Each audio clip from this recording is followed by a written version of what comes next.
Oh, papalag ka ba? Bakla! O ano? Ha? Sige! Gapang! Tama na. Anong tama na? Ano bang kasalanan ko sa inyo?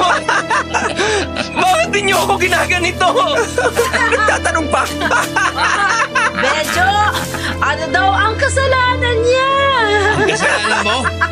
Wala naman. Naiinis lang kasi ako sa'yo. O pare, ang angas ng dating mo tapos... Bakla ka pala! Yan! Oh, nakahiyabang mo! Lalaki rin pala ang hanap mo? Ang yummy mo pa naman. Pagkatapos ng ginawa natin sa loob ng kotse. Mga hayop kayo! Pagbabayaran ninyo lahat ng ginawa ninyo sa akin! Ganon? Ang bawat pasa, luha at sugat na ibinigay ninyo sa akin ay ibabalik ko sa inyo ng doble! Aba! Hindi ninyo kilala kung sinong kinalaban ninyo!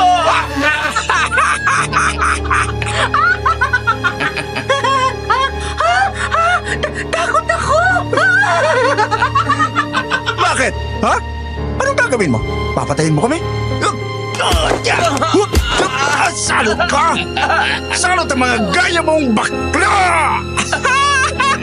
Hindi kami salot! Masalot kayo! Kayo na ginagamit ang pera para man lamang sa kapwa at kontrolin ang bata sa bayan na to! Ganun ha? Sumasagot ka na ha? Sumasagot ka! Sige! Tignan ko lang ang tapang mo ngayon. Kapag lumpo ka na!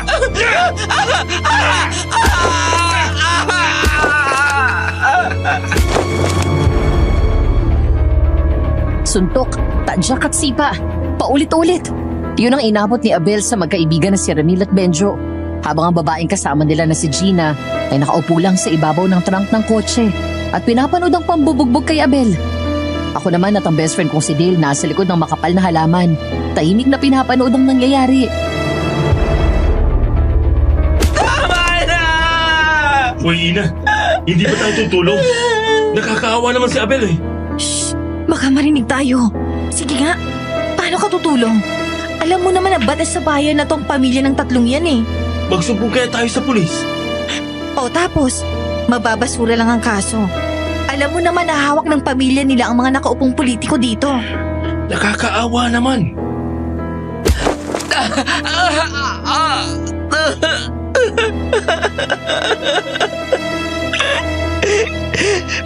Tama na! Tama na! Ay, hindi ko na kaya! Maglaro pa tayo ha?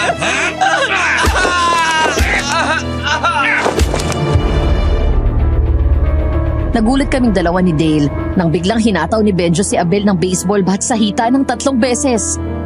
Pagkatapos ay nagtawanan ng mga ito hanggang sa may narinig na lamang kaming isang angil at hindi namin malaman kung anong klaseng hayop yun.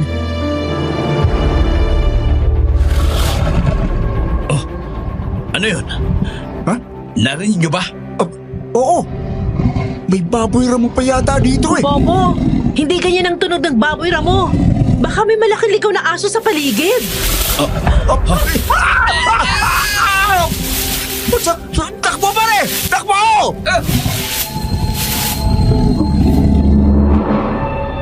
Nagmamadaling umalis ang 3 hanggang sa natigilan ako nang pagtingin ko kay Abel, nakita ko na nakatingin siya sa akin.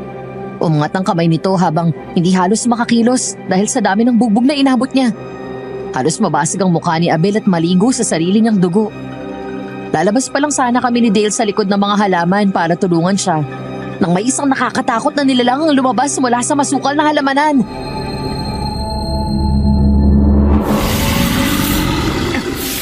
Aswang! Dale! Halika na, bilis! Takbo! Teka lang si Abel!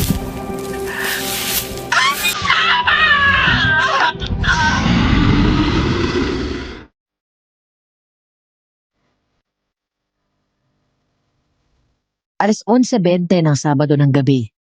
Habang sinisimulan ko ang liham na ito, ay unti-unti kong binabalikan ang naganap sa buhay ko. At ang naging karanasan ko sa isang aswang, 7 taon na ang nakakalipas. Dear Aswang Diaries and Madam Venus, itago niyo na lang ako sa pangalan na Ina. Ang pangyayaring ikukwento ko sa inyo ay naganap noong huling taon ko sa university. Mula sa isang liblib na bayan sa isang probinsya sa Visayas. Nagumpisa ang lahat dahil sa 3 magkakaibigan. Si Benjo, Ramil at Gina. Ang mga anak ng 3 mayayamang pamilya sa bayan namin. Karamihan ng mga negosyo doon ay pag-aari ng kanilang pamilya. Maging ang mga nakaupong opisyal sa lokal na pamahalaan ay tila pag-aari nila. Si Benjo ay kilala sa university namin bilang isang notorious na bully. Ang dalawa naman, si Ramil at Gina, ay mga kaibigan ni Benjo na hindi naman nag-aaral doon pero laging buntot kahit saan. Halos lahat ay iniilagan sila. Dahil kapag ikaw ang napagtripan nilang biktimahin, wala kang laban dahil hawak ng kanilang pamilya ang batas. Dahilan upang laging nakakalusot ang mga ito sa patong-patong na reklamo laban sa kanila. 4th year college kami noon at kumukuha ng kursong architecture nung dumating sa bayan namin si Annalyn. Isang babaeng may maladyos ang ganda. She's the epitome of the word beauty and perfection. Lahat ay hinahangaan siya mapababae man o lalaki. Siyempre, di siya pinalagpas ni Benjo. Di nagtagal, doon na nagsimula ang mga kababalaghang nangyari sa bayan namin. Narito ang isang kwento ng paghihiganti sa ilalim ng batas ng aswang. Matapos ang klase namin ang araw na yon ay agad kaming lumabas ni Dale ng classroom. Saktong lunchtime na, kaya dumiretso na rin kami sa paborito naming kainan sa labas lang ng universidad na pinapasukan namin. Ang karinderya ni Nanay Nieves, na sikat sa mga estudyante dahil sa kanyang masasarap na ulam, lalo na ang dinakdakan, chicken inasal at ang kanilang sinigang na baboy, na medyo malapot yung sabaw dahil sa gabi at ang kanilang bulalo. Ilan lang naman yon sa paborito kong kainin doon. Marami pa silang putahe na talagang may ilalaban din.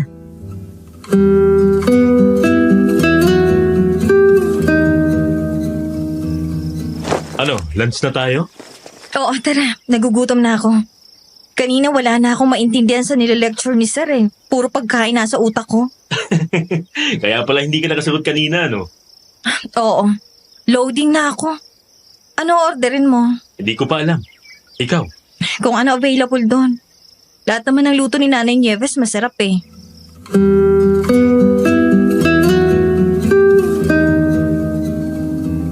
Naglakad kaming dalawa ni Dale palabas ng campus. Hindi pa man din kami nakakalayo nang magdahan-dahan ang lakad namin nang makita ang aming dean na si Mr. Venancio. Kausap nito ang mommy ni Benjo na si Doña Ligaya. Tumaas ang kilay ko nang makita ko na pasimpleng inabot ng babae ang isang makapal na puting envelope sa dean namin. Saka nagmamadaling binulsa yon. Napailing na lang ako. Si Doña Ligaya at ang iba pang mayayamang angkan sa bayan na yon ang dahilan kaya hindi umusad at umasenso ang bayan namin. Dahil sa mga gaya nitong pera ang pinapairal sa lahat ng bagay. Mula doon sa pwesto namin ay pasimple akong nakinig sa usapan ng dalawang matanda.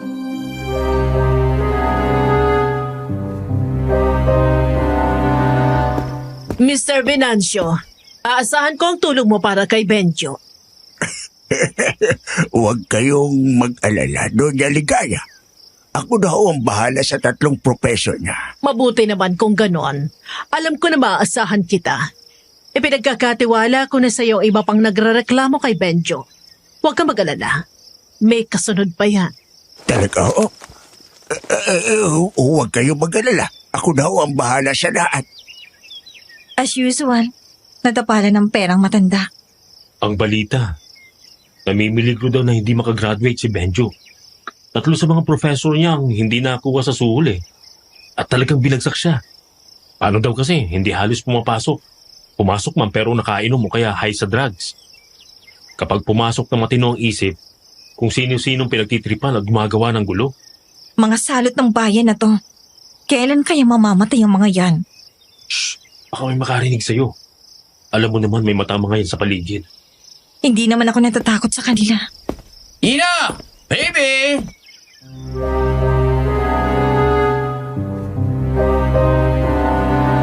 Napalingon ako nang marinig ang boses ng animal na pinag-uusapan namin. Nagpupuyos ang damdamin na pinukol ko ng masamang tingin si Benjo. Agad naman akong lumingon nang hinawakan ni Dale ang kamay ko at hinila ako palayo. Nang makalapit si Benjo kasama ang 2 alipores nito, ay hinarang ni Dale ang sarili sa pagitan namin.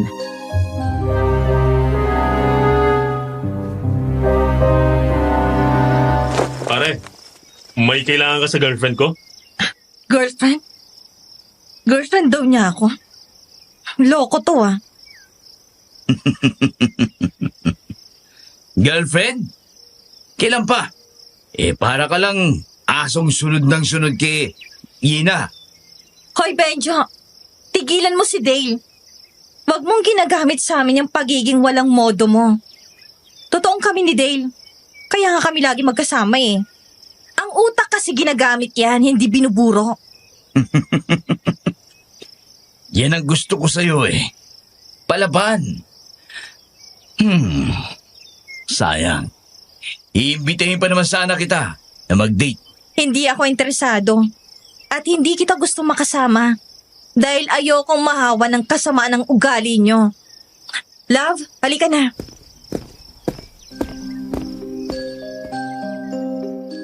Gusto kong palakpakan ang sarili ko sa natatangay kong pagganap na yon, Madam Venus. Hindi ko rin alam kung saan ako kumuha ng lakas ng loob.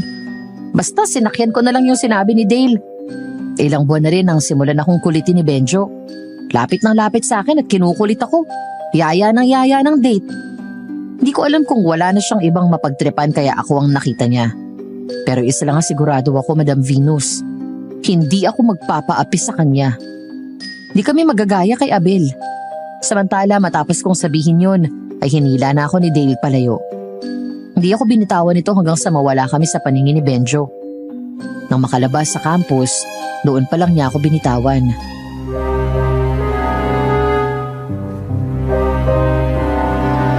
Ayos ka lang? Oo, salamat sa ginawa mo doon. Ngayon ikaw naman ang napagbubuntunan. Huwag na huwag siyang magkakamali na gumawa ng kalokohan sa'yo. Lalabanan ko siya. Kahit magkamatayan kami. Huwag mo nang isipin yon. Halika na, kumain na tayo doon. Hello, Nanay Nieves. Ay nako, nandito na pala kayo. Ang akala ko nga mamaya pa kayo kakain. Naku, Nay. Hindi natatagal yung isa dyan at malapit ng maging dragon. Ang ganda ko namang dragon, di ba Punay? Uy, may dinakdakan din sa wakas. Isa po niyan siya isang pakbet Tagalog at isang rice din. Isa lang? Baka magutom ka. Nagbabawas ako ng carbs, no? Lumulobo na ako eh. Sino may sabi? Sexy ka pa rin kaya? Kayo talagang dalawa. Kung hindi ko lang alam na mag-best friend kayo aakalain ko na may relasyon kayong dalawa. Malapit na, Nay. Pipikutin ko na to dahil inaaligiran na ni Benjo eh. Lumayo kayo sa lalaking yan. Ulupong yan. At kapag binantaan kayo at saktan, lumaban kayo. Ang mga gaya niya ay matapang lang sa mga mahihina. Pero takot sa mga taong kaya siyang labanan. Huwag niyong hayaan na mangyari sa inyo ang nangyari kay Abel ko. Kumusta na po si Abel? Ay, ayun. Naka-recover na rin sa wakas. Talaga po, mabuti naman kung ganon.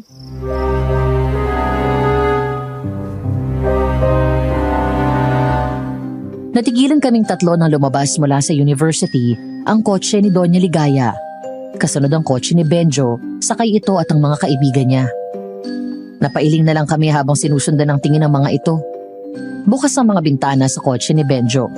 Tumadagundong sa lakas ng musikang pinapatugtog nito. Nang may madaanan nitong mga estudyante, biglang sinabuyan ni Ramil ng hawak nitong milk tea ang mga ito, sabay taas ng middle finger niya.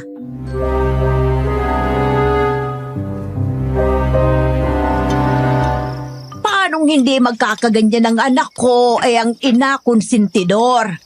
Sa halip na disiplinahin, inaayunan pang kalokohan. Ay nako, Hayop talagang mga yan. Animal. hayaan mo na yung mga yan, ina. Lagi mong tatandaan, bilog ang mundo. Darating ang araw, sila naman ang nasa baba, luluhod, gagapang at magmamakaawa. Ina, tama na yan. Kumain ka na para mainom mo ng mga gamot mo.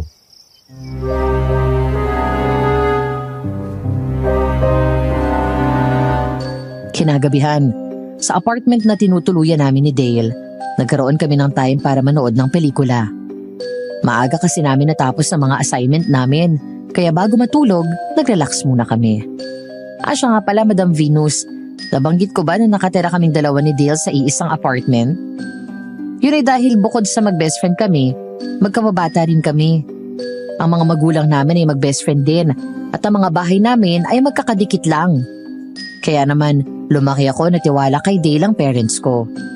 Mas panatag pa ang loob nila kapag siya ang kasama ko kumpara sa ibang mga classmates ko na hindi nila masyadong kilala.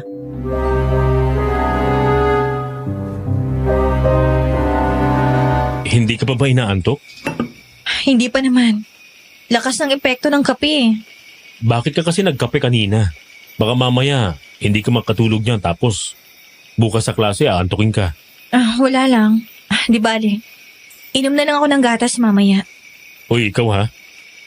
Kapag nagkataon na wala ako at nilapitan ka ng Benjo na yon, umiwas ka kaagad. Huwag ka na makipagtarayan. Oo na po, promise. Sinabi mo yan ha? Kilala kita. Oo na nga eh. Masyado kang praning dyan. May tao yata sa labas. Sandali, tingnan ko. Tumayo si Dale at sumilip sa bintana. Bahagya pang kumunot ang noo nito nang magtaka dahil wala siyang nakitang tao. Nang hindi masiyahan ay binuksan nito ang pinto saka lumabas para makasiguro. Sinuyod nito ng tingin ang buong paligid pero wala siyang nakita doon bukod sa mga gamit naming panlaba gaya ng sabon, brush, pati ang tabo na nahulog mula sa washing machine. Ilang sandali pa ay sumunod ako sa kanya sa labas.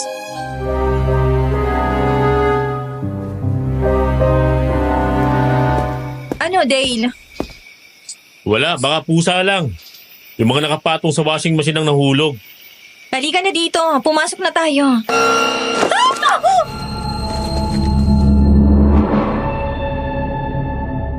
Nang pumihit ako paharap sa pinto, gano'n na lang ang biglang sigaw ko. Dahil sa sobrang takot ko nang makita ko ang isang nakakatakot na nilalang sa bintana, katapat ng lababo. Tatakpan ko agad ang mukha ko habang wala akong tigil sa kasisigaw. Mabilis lumapit sa akin si Dave at hinawakan ako ng magkabilang balikat at niyugyug ako.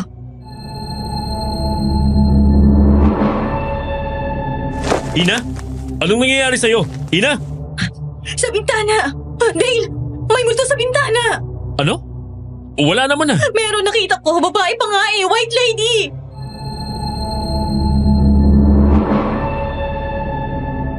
Nagmamadaling pumasok si Dale habang para akong bata na nakahawak ng mahigpit sa damit niya at hindi bumibitaw. Sumilip sa bintana si Dale pero wala na doon ang babaeng multo na nakita ko. Maya-maya ay sinarado na niya yon at nilapitan akong nanginginig pa rin sa takot. Kinawakan niya ako sa magkabilang braso at hinimas yun. Hanggang sa lumipas ang bawat segundo, unti-unting bumalik ang isip ko sa nakaraan na nagpaalala ng isa sa pinaka-nakakatakot na gabi sa buhay namin.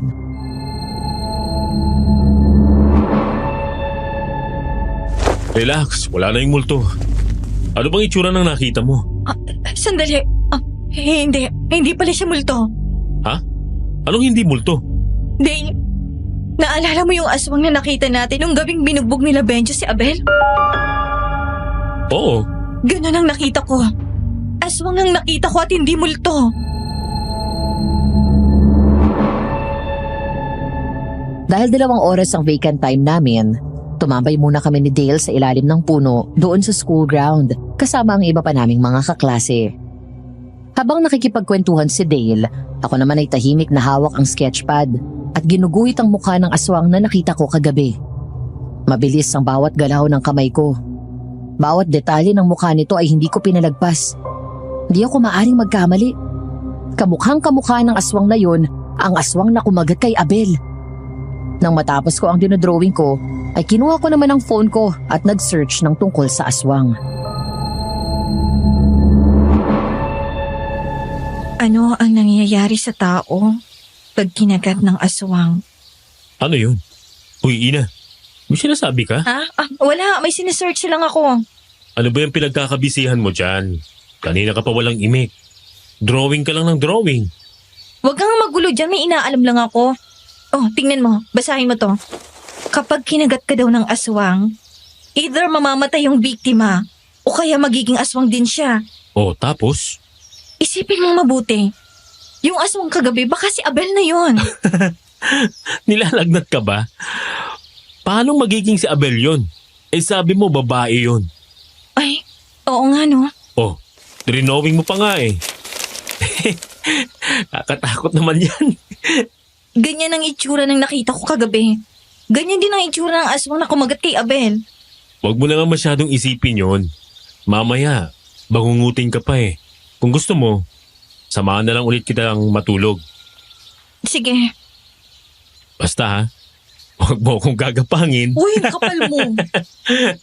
Pero, nasaan na nga kaya si Abel, no?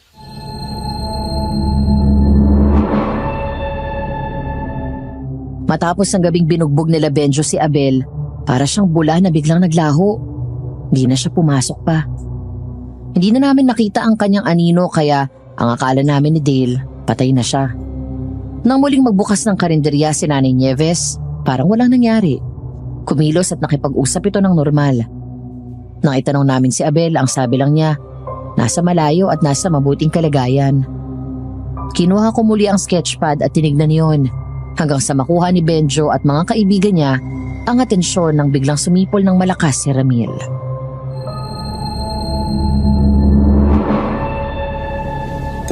Hi, miss. Baby. Pucha, medyo. Ang ganda nun, ano? Lintik ang katawan yan ah. Ang ganda. Oo, Mukhang napakaganda pare. Tignan mo yung balakang. Tapos yung harap. Oh. Nakakatakam. palong-palo. Pre, huwag mong suluhin. Share mo naman sa akin. Huwag kang mag-alala. Magpaplanuhan natin yan. Hoy, parang wala ako dito ah. Kagabi lang kung makahalinghing kayo sa akin. Ito naman selos ka agad. Shh! Alam mo na yun? Manyakis ka talaga.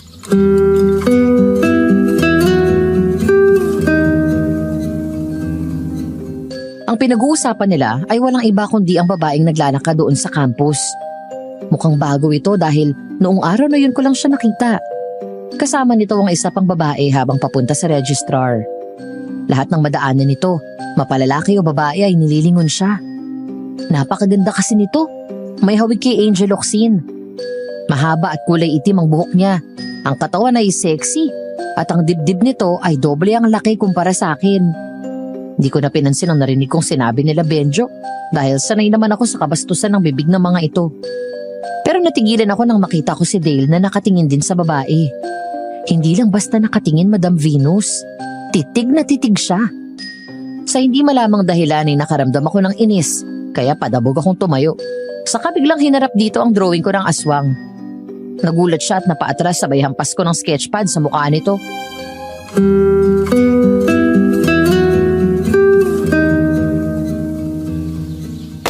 Ay! Ina naman eh! Ba't ba nagugulat ka? Aray, bakit mo ako inampas? Ewan ko sa'yo. Itanong mo dun sa babaeng yon. Kulang na lang tumulong laway mo dyan. Uy, Ina! Saan ka pupunta? Hahanapin ko yung aswang tapos ipapalapa kita. Ina! Ina naman eh! Love! Che! Love mo mukha mo!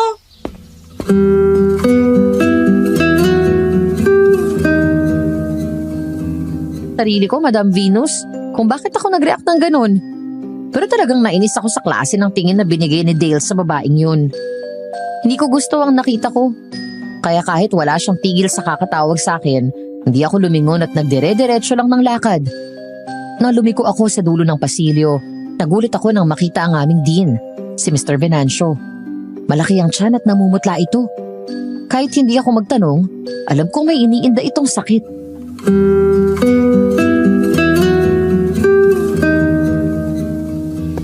Sir, ayos lang po ba kayo? Oo. Ayos lang ako, pero hindi nawawala ang sakit ng tiyan ko eh. Nagpa-check up na po ba kayo? Nakita ko pa kayo kahapon na hindi pa ganyan ang tiyan nyo. Ay, oo nga eh. Ewan ko ba kung bakit biglang-bigla naman akong nagkaganito. Nako sir, Mas mabuti siguro na umuwi na lang kayo para makapagpahinga. Ang putla-putla niyo na oh. Sige. Salamat, Iha.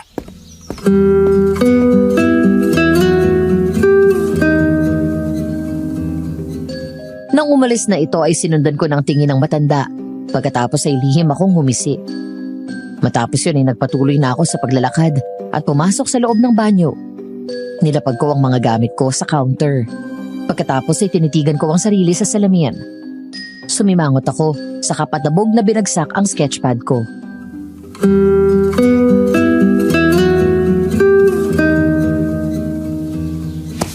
Maganda naman ako. Sexy din naman. Hindi nga lang ganun kalaking bubelya ko pero... may ilalaban din naman. Maputi rin ako, mahabang buhok. Nagpakulay pa ako ng kulay na gusto niya. Matalino. Sweet din naman ako. Kainis. Anong kulang sa akin? Teka, ba't ko ba sinasabi yung mga to? Ay naku Ina, umayos ka nga.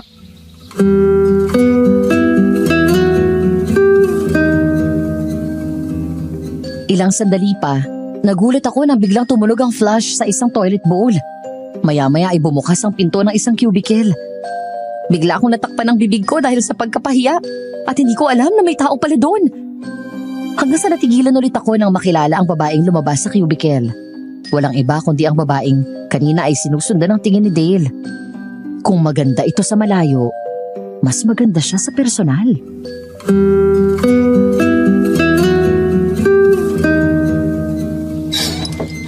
Hi. Hi. Sorry, hindi ko sinasadya na marinig yung sinabi mo. Okay. Okay lang. Malakas din naman ang boses ko eh. Teka, paano ka napunta dito? Kanina papunta ka din sa registrar ah. Dumaan ako sa likod ninyo ni Mr. Venancio. Baka hindi mo lang ako napansin dahil nag-uusap kayo.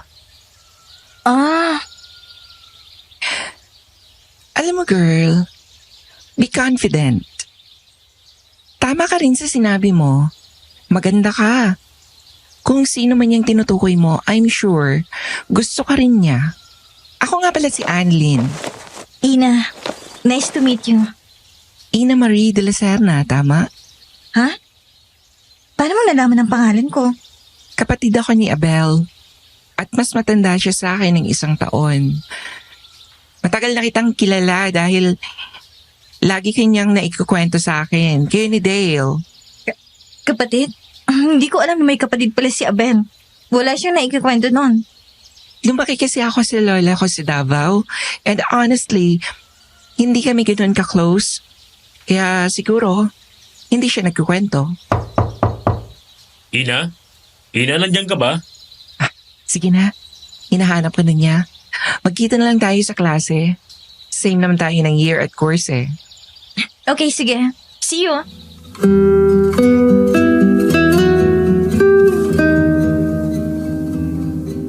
Nakasimangot na lumingon ako kay Dale habang nakasunod ito sa akin.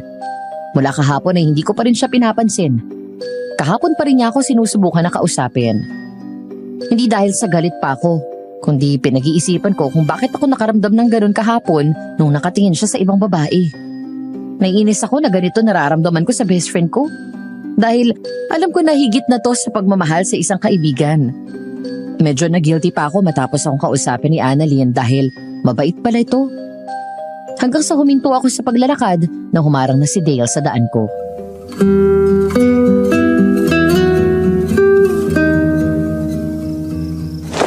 Ano ba? Pwede ba tayo mag-usap, please? Kahapon mo pa ako iniiwasan eh. Ano bang problema? Wala. Wala? Hindi mo ako kinakausap. Wala nga kasi. Ba't hindi mo itanong dun sa bagong babaeng nakita mo kahapon? Sabi na eh. Yan ang pinagpuputok ng butsi mo, no? Nagsiselos ka ba? Hindi Ba't ako magsiselos? Humanap ka ng bagong best friend mo. Ayoko nga. Tsaka, ikaw naman, no? Tumingin lang naman ako dahil bagong mukha. At oo, maganda siya pero mas maganda ka pa rin sa paningin ko eh. Ewan ko sa'yo. Nambubola ka na naman eh. Sorry na. Wala naman akong gusto doon. Tsaka, ikaw lang ang best friend ko. Pati na tayo. O sige, ganito na lang. Mamaya, babawi ako sa...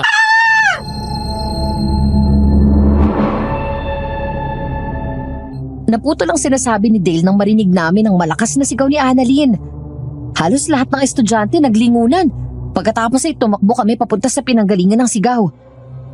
Ganun na lang ang naramdaman kong kilabot nang makita si Mr. Venancio na nakabigti sa mataas na puno sa likod ng school building. Walang saplot at wasak ang tiyan nito. Ang mga laman loob niya ay nakakalat sa lupa. Hindi lang yun, dilat ang mga mata niya at nakabuka ang bibig at may lumalabas na maliliit at malalaking ipis. Mr. Venancio! Si Mr. Venancio! Sumama ka na pala, sali! Diyos ko, sinong demonyo gumawa nito? Ang aswang. At ang ipis na lumalabas sa tiyan niya, tsak gawa ng mambabara. Ano? Paano ka nakasiguro?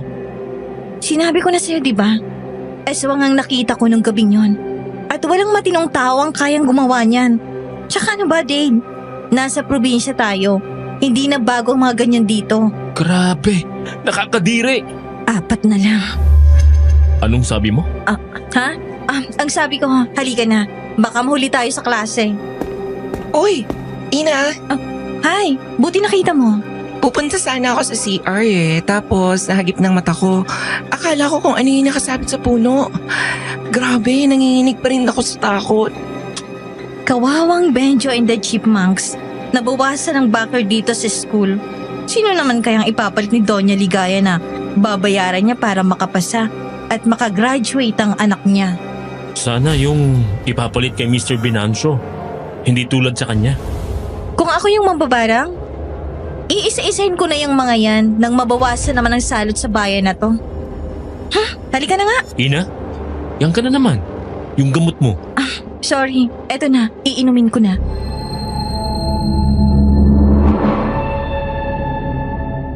Kinagabihan, dahil nagkaroon ng meeting kaming mga officer sa org na kinabibilangan ko, pinauna ko nang umuwi si Dale at naiwan ako sa campus. Pasado 8:00 na ng gabi, nang sa wakas ay matapos ang meeting. Matapos namin magligpit sa office ng org, ay saka pa lang kami nakalabas. Naglalakad na ako sa hallway ng palabas ng campus nang mag-ring ang phone ko.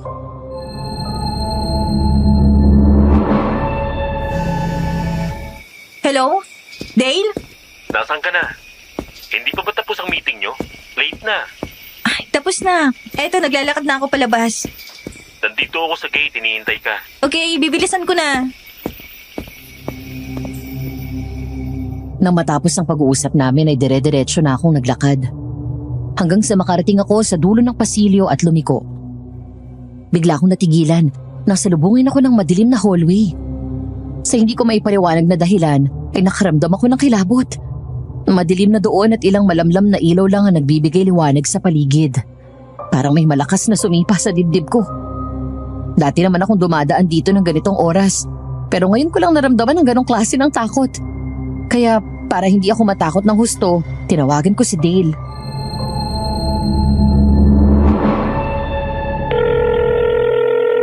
Oh, bakit ka tumawag? Akala ko palabas ka na. Oo nga. Nandito ako sa 3rd floor. Eh, kinikilabutan kasi ako eh. Gusto mo puntahan kita? Sige nga, salubungin mo ako. Sige.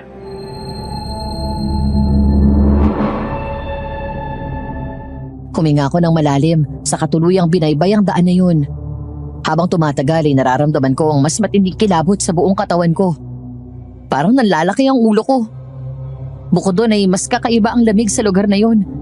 Hanggang sa natigilan ako nang pagdaan ko sa isang classroom ay nakita ko na may babaeng estudyante na nakatayo sa loob ng madilim na silid na yun.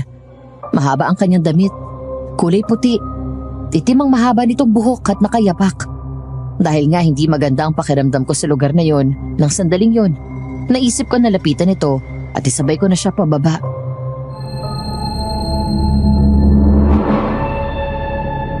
Miss? Miss, okay ka lang ba? May problema ka ba? Halika, sabay na tayong bumaba. Masamang vibes ko dito eh. Miss? Bakit ka umiiyak? Kasi Iniwan niya ako! Iniwan mo ako!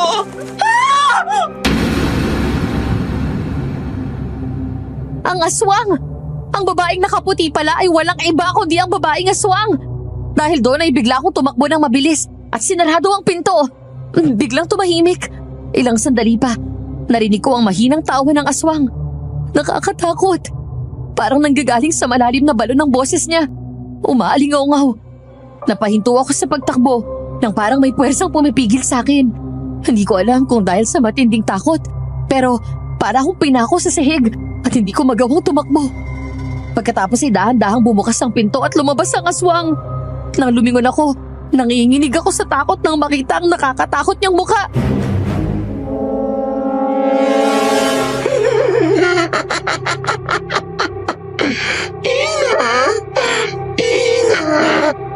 Huwag kang lalapit! Samahan mo ako, Ina. Nalulungkot ako. Sino ka ba? Bakit ka ba sa akin lagi nagpapakita? Ayaw mo akong samahan? Kung ayaw mo akong samahan, maglaro na lang tayo.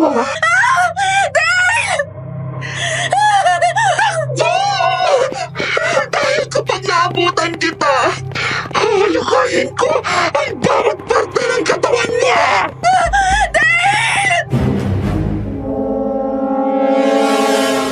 Sinubukan kong tumakbo, Madam Venus.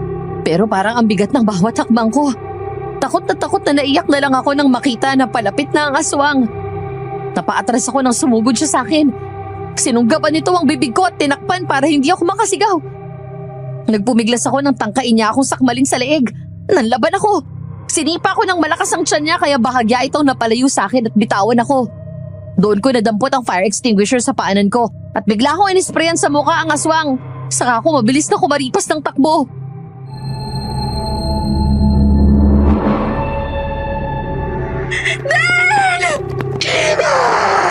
Ina! Nasa bingit na ako ng hagdan nang maabutan ako ng aswang. Hinablot ako nito sa batok, saka pinihit paharap at sinakal ng mahigpit. Halos mapugto na ang hininga ko nang mula sa gilid ko ay may sumulpot na mahabang matalas na kahoy at tumusok sa bandang balikat ng aswang. Malakas na umangil ito at nabitawan ako ng wala sa oras. Dahil doon, nawalan ako ng balanse at nahulog sa hagdan. Mabuti na lang at mabilis ako nasalo ni Dale. Napahugulgul ako ng iyak nang makita ko siya. Nasaktan ka ba?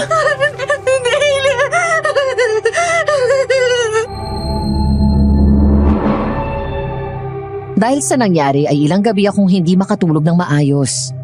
Sa apartment, palagi akong binabantayan ni Dale at natutulog sa ibaba ng kama ko para lang may kasama ako sa kwarto. Hindi ko alam kung bakit hinahabol ako ng aswang. Sa kabila ng lahat ng trauma na inabot ko dahil doon, binuhos ko ang atensyon ko sa pag-aaral. Kapag may bakante akong oras, kung hindi ako nagdodrawing, nanonood ako o kaya pinapasyal ako ni Dale. Samantala sa araw na yon habang nasa kantin kami ni Dale kasama si Annalyn at iba pa naming classmates, napalingon kami nang pumasok si Benjo kasama ang 2 alipores niya. Siya ba si Benjo? Ang nambuli kay Abel noon? Siya nga. Siya pati ang 2 kasama niya. Sila at ang kanilang pamilyang batas sa bayan na to.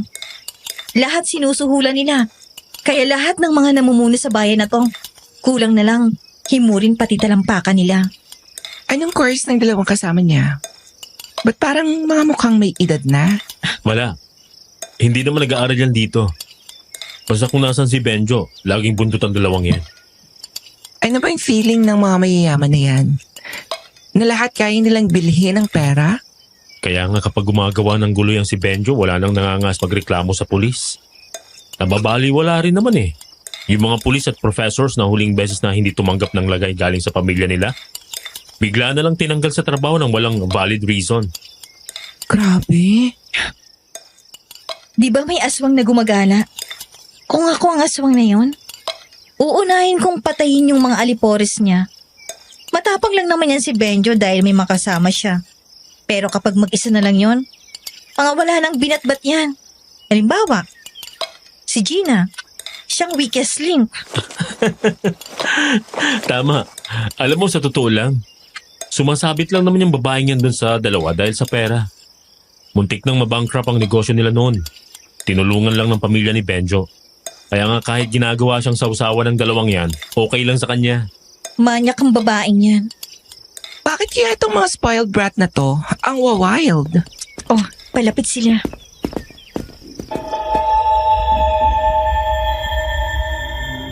Hindi kami nagpahalata. Patay-mali siya namin pinagpatuloy ang pagkain at hindi nililungon ng mga ito hanggang sa makalapit sila. Dahil wala nang bakanting upuan sa mesa namin, hinablot nito ang damit ng isang lalaking estudyante sa kabilang mesa at sapiritang pinatayo. Tapos tinulak siya sa kakinuha ang silya at naupo sa tabi ni Annalyn. Nagtaka ako nang ngitian nito ni Annalyn sa halip na magalit dahil sa ganawa nito sa kapatid niya noon. Hi, miss. Annalyn, Transfer ka, tama? obviously. Alam mo bang, ang tagal ko nang hindi nakakita ng maganda sa school na to? Ha? Of course, maganda si Ida. Sorry, no offense meant, pero Wala akong pakialam. ikaw ang pinakamaganda sa lahat, Annalyn. Salamat. I get that compliment a lot. But coming from you, maraming balita sa akin na ikaw daw ang pinakasikat sa bayan na to. Well, of course. Maraming babaeng umahabol sa akin dito. Shuck! Yabang! So, Annalyn, gusto mo bang lumabas tayo? May treat. Pa-welcome ko na rin sa'yo dito sa school. Sige ba?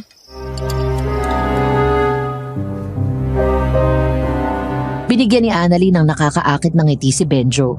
Bagay na nagustuhan ng lalaki dahil ang mga tipo nito ay mga babaeng palaban. Mga kayang sakyan ng kanyang trip. Hindi naman tumanggi si Annalyn nang hawakan ni Benjo ang kamay niya. May parte sa isip ko ang naiintindihan ng ginagawa niya. Paring sinasakyan lang nito ang trip ni Benjo at may balak na gumanti. Sana nga. Pero alam mo, ilang araw ko nang naiisip Pamilyar ang mukha mo. Di ko lang maalala kung saan. At saan kita nakita. Playboy ka nga. Ganyan ang linyahan ng mga lalaki kapag may gusto silang diskartehan ng babae, tama? Tama ka. Pero seryoso ako. Pamilyar ka talaga sa akin Well, kung sino man siya, ang swerte niya at kamukha ko siya. Gusto kita Game ka? So I'll see you later. Labas tayo. Sure.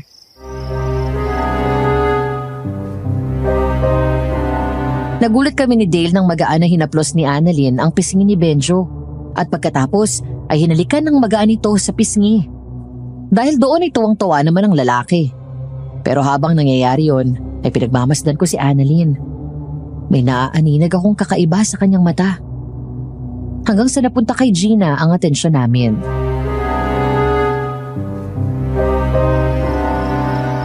Hoy!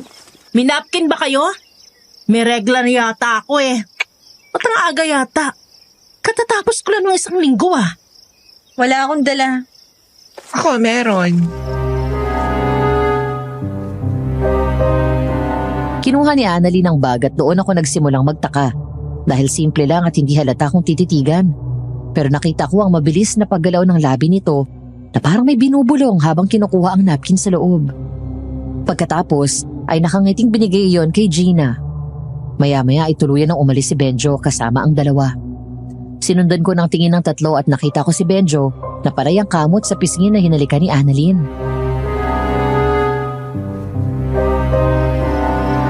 Talagang sasama ka sa kanya? Oo naman. Mag-iingat ka. At baka kung anong gawin sa'yo niyan. Huwag kayong mag-alala. Dahil kaya kong protektahan ng sarili ko.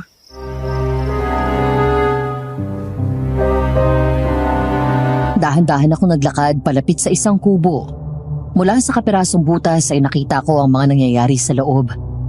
Wala akong balak makialam. Gusto ko lang makita ang gagawin nila. Si Nanay Nieves naroon sa loob ng kubo na yon. Napapaligiran ng mga kandila. Iba't iba ang kulay. May puti, itim at may pula. Maraming garapon na may nakalagay na kung ano-ano sa gilid ng mesa. Habang sa harap ni Nanay Nieves ay nakalatag ang 4 na manikang itim. Kinuha nito ang isang manika at dinasalan. Pagkatapos, pinaikot nito ang manika sa ibabaw ng apoy ng itim na kandila. Saka binabad ang kalahati ng katawan ng manika sa hindi ko maaninag na kung anong klaseng likido. Basta mula dun sa pinagtataguan ko ay kulay itim ang tingin ko. O may epekto na ang barang. Oras na para puntahan mo siya. Opo. Mag-iingat ka, anak. Anak, siya ang aswang? Kung gano'n, bakit pati ako pinagtangkaan niya?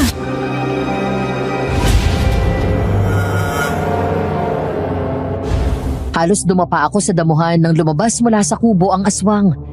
Sinundan ko siya at napadpad ako sa bahay ni Gina. Mula doon sa pinagtataguan ko sa labas, ay narinig ko ang malakas na iyak at sigaw ng babae, habang natataranta naman si Ramil. Sa pagkakaalam ko, nag-iisa sa bahay na yon si Gina dahil sa Maynila naninirahan ng mga magulang nito.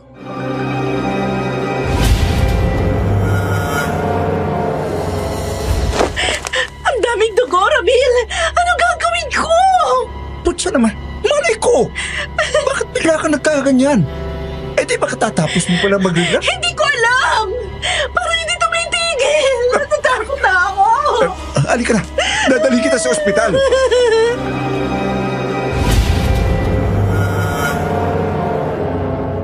Mula sa bintana ay nakita kong binuhat ni Ramil si Gina. Nasa labas na sila ng bahay at sasakay na lang ng kotse ang dalawa nang bigla silang matigilan nang makita ko kung sino ang naghihintay sa kanila. Ang aswang! Ganun na lang ang hilakbot ng dalawa nang makita ito. Naibaba ni Ramil si Gina nang wala sa oras at sabay na sumigaw.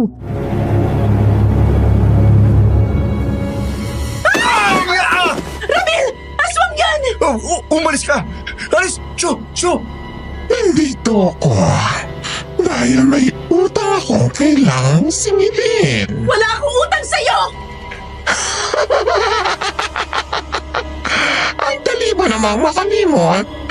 Sa bagay, sa dami ng mga taong inapi, pinatay, at walang awa ninyong pinagmalupitan. Talagang hindi mo na maaalala kung sino ako sa kanila. Wala kang magagawa! Hawak namin ang bayan na to! Kahit anong gawin mo, maabsuelto pa rin ako! Talaga? Kaya ka pa nilang iligtas ngayon sa kamatayan? Huwag! Parang awa mo na! Huwag mo ako sasaktan! Babayaran kita kahit magkano! Huwag mo na ako saktan! Kayong mga nasa taas at nakahiga sa salapi, ang akala nyo na lahat ay mabibili ng pera ninyo. Nagkamali kayo ng binangga dahil buhay ang kapalit ng lahat ng kasalanan ninyo sa akin! Takbo! Gina! Takbo, bilis!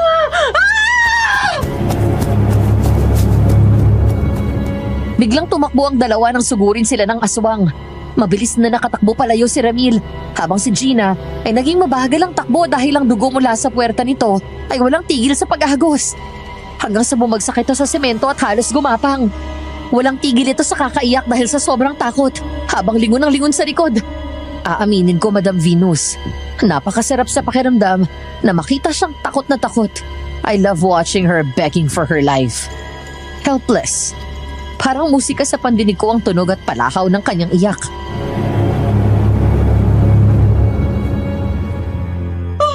Sige na, Gina. Gumapang ka! Gapang! Lakasan mo pa ang iyak mo! Tulong! Huwag mo akong papatayin! Hindi mo ba alam na ang nangyayaring pagdurugo mo ay isang papala ng nalalamig mong kamatayan? Patawarin mo ako! Patawad! Magbabago na ako! Pangako! Magbabago na ako! Tama naman. Nagiging madali sa inyo ang magsisi at tumingi ng patawad kapag alam niyong nasukul na kayo.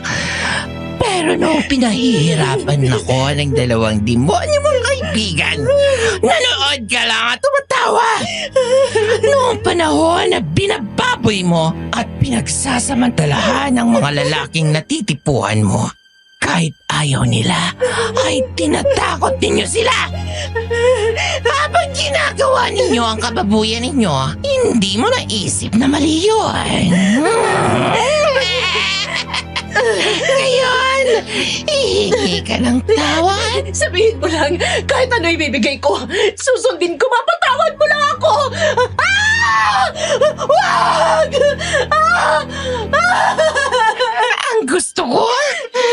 Ang gusto ko ngayon ay mamatay ka!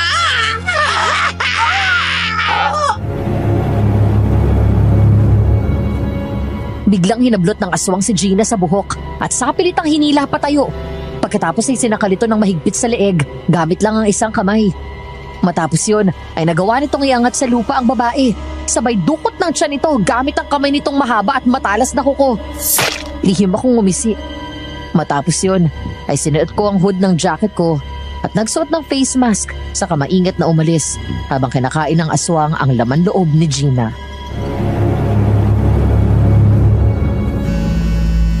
Hello? Ina, nasan ka na? Tapos na bang meeting sa org nyo? Oo, tapos na. Pauwi na ako. Pasakay na ako. Hintayin mo ako sa gate ng school. Susunduin kita. Okay, bye. Palabas na ako ng campus.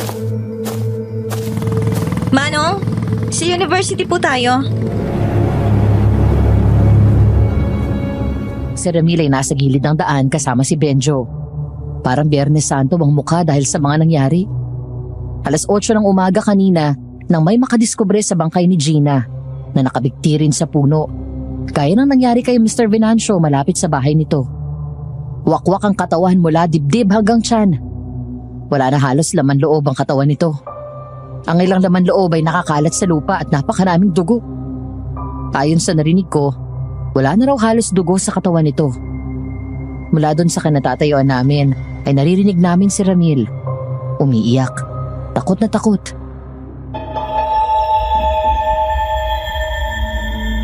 Kutsa pare, kitang-kita ko kung paano pinatay ng demonyo kaswang na yon si Gina. Wala akong nagawa pare. Natatakot ako kaya iniwag ko siya doon. Hayaan mo na. Nangyari na eh. Pare, anong gagawin natin? Ha, pare? Tayong babalikan niya. Sinabi ng aswang sa amin na naghihiganti siya. Paano kung yung isa sa mga napagtipan natin noon ay dahil pala ng aswang? Bobo, huwag kang praning. Siguro naparaming gamit mo kagabi, no? Kaya umayos ka nga. Nakakahiya ka. Itong tatandaan mo. Walang magagawa sa atin ng kahit na sino, pare.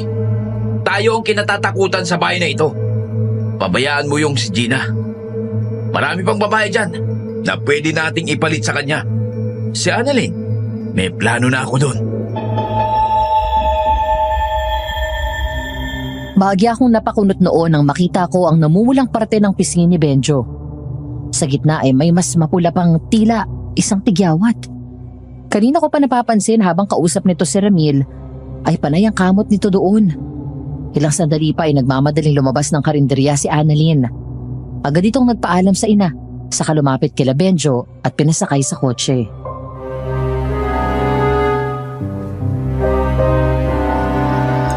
Dale, Ina, hindi ba kayo kakain? Ay, Nay. Ulam lang po iti-take out namin ni Dale. Pauwi na rin kami kaya sa bahay na po kami kakain. Ay, ganun ba? O siya, sige. Ipagbabalot ko na lamang kayo ng mga paborito ninyo. Nay, bakit niyo pinapayagan na sumama si Annalyn kay Benjo? Pagkatapos ng mga nangyari nun, kung ako dyan, pinapakulang ko na yan eh. Yan ang dapat sa mga gaya nilang mapang-abuso. Kung kaya nilang bilhin ang batas sa bayan na to, kailangan nilang managot sa ibang paraan. Uy, ano pa yung sinasabi mo? Joke lang ito naman. Di ba, Punay? Tama. Tama ka sa sinabi mo. Pero ewan ko ba dyan kay Annalyn? Pinagsasabihan ko nga eh. Pero ang sagot lang sa akin, bahala daw siya at hindi ako dapat mag-alala. Sa bagay, sa kanilang dalawa ni Abel, Mas malakas ang loob at matapang yan. Mukha nga po. Sige po, Nay. Mauna na kami ni Dale. Ito po palang bayad. Mag-ingat kayo pa uwi Huwag na kayong lalabas kapag gabi. Delikado na ngayon at laganap ang patayan. Opo, Nay.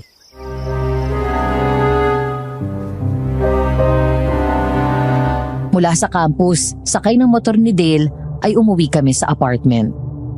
Kumain muna kami ng lunch pagkatapos ay nagpahinga. Nagsiesta, saka tinapos namin ang ginagawang plates na kailangang ipasa bukas ng umaga. Pasado 10:00 na ng gabi, nang sa wakas ay matapos naming dalawa ang ginagawa namin. Naunang natapos si Dale kaya siya ang naghanda ng late dinner namin. Malapit na akong matapos sa paghahanda ng gamit ko para bukas nang bumukas ang pinto. Ina, halika na, kain na. Okay, sunod na ako. Paglabas ko ng kwarto ay nakahanda na ang mesa at kalalapag lang ni Dale ng paborito kong juice. Ito naman ay kumuha ng beer at yun ang ininom. Habang kumakain ako ay inaasikaso ako ni Dale. Nariyan na lalagyan niya ng ulam ang pinggan ko o kaya ay tatanungin ako kung may gusto pa akong kainin.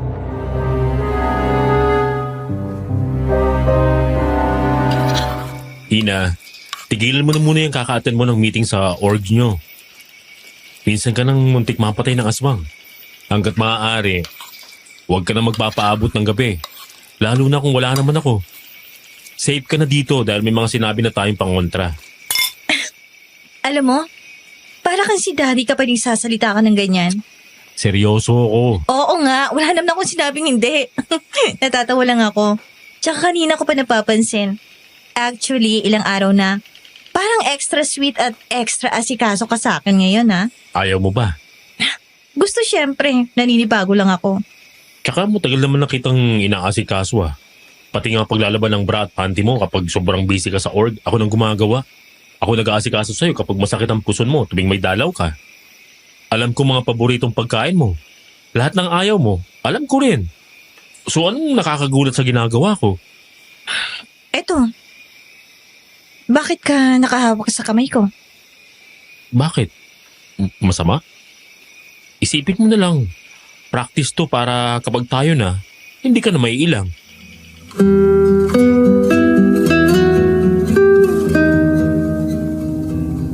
Natigilan ako nang marinig ang sinabi niya. Sa halip na bitawan ng kamay ko, ay mas lalo nitong hinigpitan ang hawak sa akin. Sa totoo lang, Madam Venus, hindi ako aware na higit pa sa kaibigan ang nararamdaman ko kay Dale. Buong buhay ko, ang tingin ko sa kanya talaga ay matalik lang na magkaibigan. Hanggang sa dumating si Annalyn, kung saan na-realize ko na nagsiselos ako. Ayoko na nakatingin siya sa ibang babae.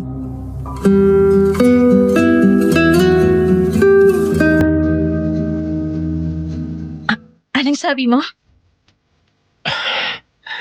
Hindi pa ba obvious? Ina, sorry pero matagal ko nang pinagdarasal na sana hindi na lang tayo mag-best friend. Nagdadasal ko na sana mas higit na doon ang magkaroon tayo. Mahal kita. Mahal na mahal kita. Matagal na. High school pa lang tayo.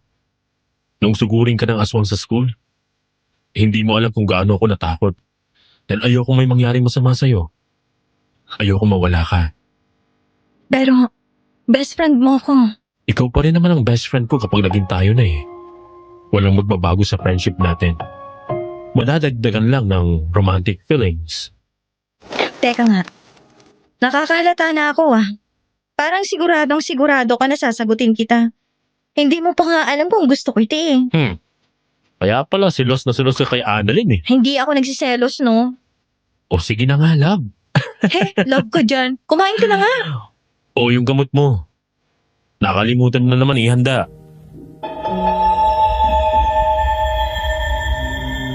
Eto na naman ako sa kubo na yun. Muling nakasilip sa maliit na butas habang pinapanood ko ang nangyayari sa loob. Kinuha niya ang manikang itim na may larawan ni Ramil at pagkatapos ay dinasalan yun. Ilang sandali pa at muli siyang humarap sa mesa at pinaikot ang manika sa apoy ng itim na kandila. Pagkatapos ay kinuha nito ang isang piraso ng bulate at nilagay sa manika at muling umusal ng dasal. Sa ngalan ng dilim, apoy at kapangyarihang itim, dinggin ang aking panalangin, ibigay ang sumpa sa taong mapang-api. Ang hustisyang sa amin ipinagkait ngayon ay aming makakamit. Mula sa sandaling ito, ang paghihirap mo ay magsisimula hanggang sa makita mo ang kamatayan na nararapat sa iyo.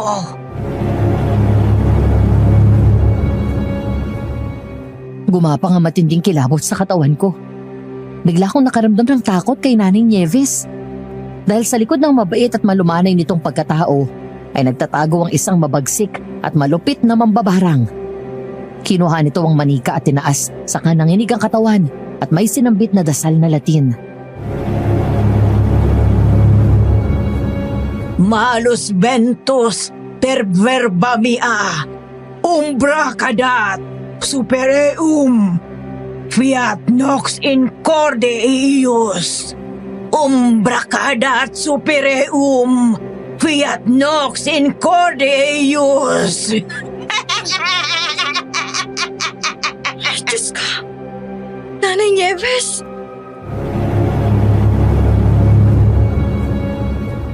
Nadudurog ang puso ko para sa kanya. Nang habang tumatawa ito ay umaagos ang luha na may halong matinding puot. Isang luha ng inang pinaglalaban ng anak na pinagkaitan ng katarungan. Sino ba ako para humusga, Madam Venus? Sa klase ng bulok na sistema dito sa bayan namin na ang mayayaman, ang batas at hustisya. Hindi ko siya masisisi. Kung sa tingin nyo ay pinalagpas ko ang lahat ng ginawa nyo kay Abel, pwes, nagkakamali kayo dahil nagsisimula pa lang kami at walang kahit isa ang makakaligtas sa inyo.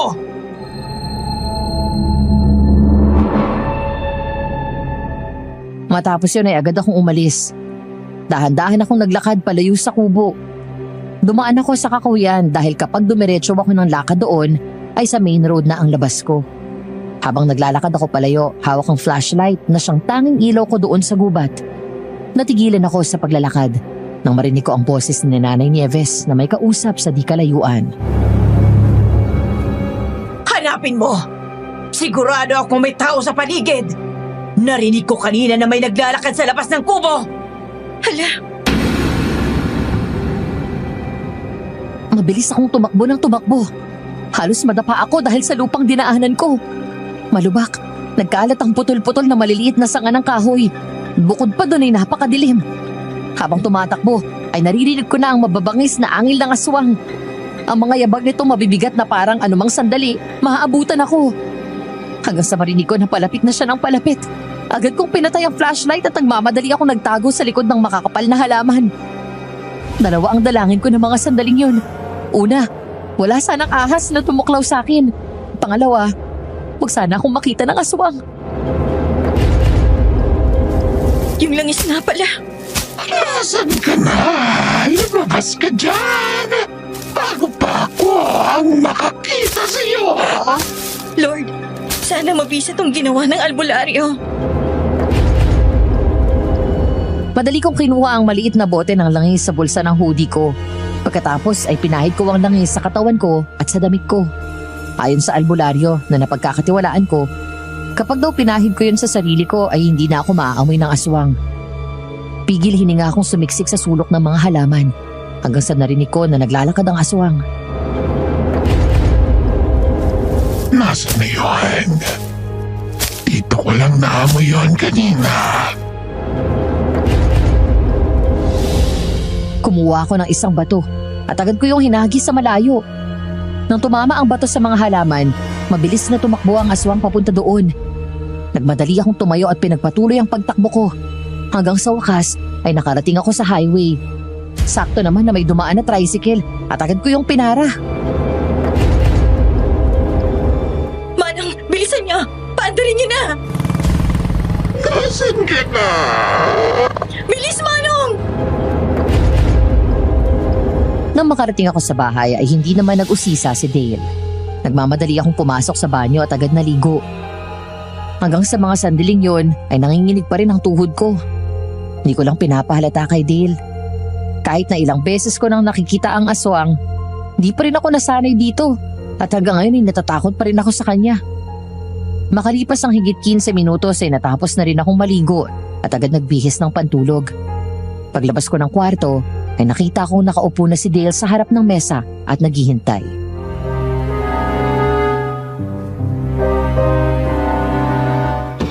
Hindi ka pa rin kumakain? Hindi pa. Iniintay kita eh. O ikaw ha? Baka mamaya may ibang lalaki kang kinakatagpo doon. Alam mo, hindi bagay sa'yo magpa-possessive boyfriend. Tigilan mo nga ako. Hindi ka lang sanay. Ayaw mo kasing seryosohin ang sinabi ko eh. Hindi ko kasi alam kung maniniwala ako sa sinabi mo. Gusto mong patunayan ko sa'yo. Paano?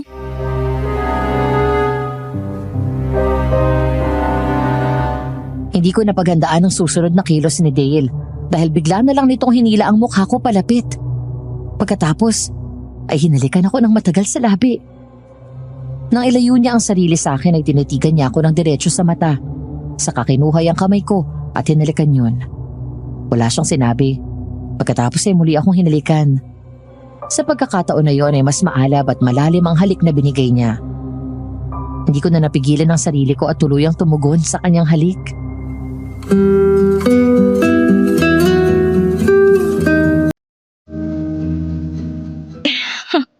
Mahal din kita, Dale. Talaga? Oo. Pero, saka na natin sabihin kina mama. Sige. Kung yan ang gusto mo. Kain na tayo. O yung gamot mo.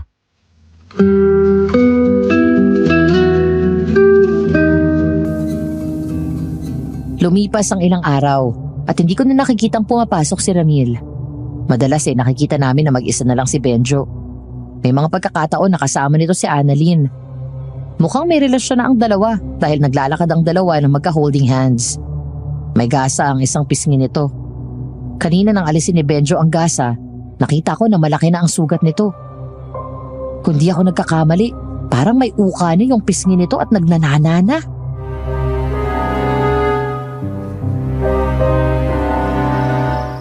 Grabe na yung sugat mo.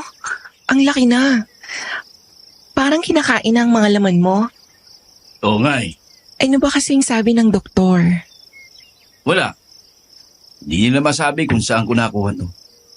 Baka daw nagsimula sa pimples na kinamot ko. Tapos na impeksyon. Pero may iniinom naman akong gamot. Kawawa ka naman. Nasira tuloy ang mukha mo. Halika na.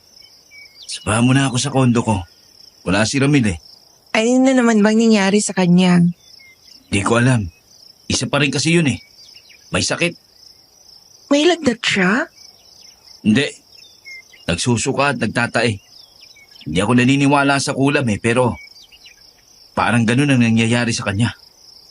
Baka naman nakukulam ka na rin. Subukan lang nila.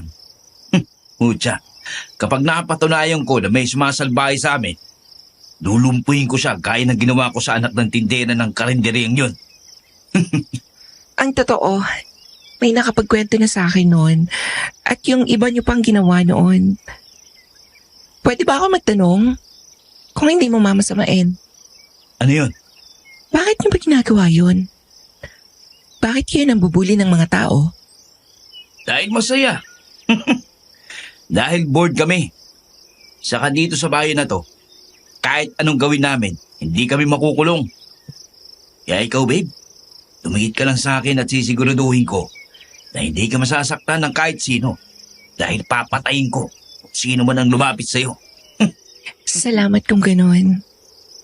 Nga pala, kaano-ano mo yung tindera ng bulok na karinderya na yan? Wala. Order lang nila ako. Buti naman. Akala ko kamag-anak mo sila eh. Halika na nga dun sa kondo ko. Mamaya na. Puntahan na lang kita doon. May klase pa ako eh.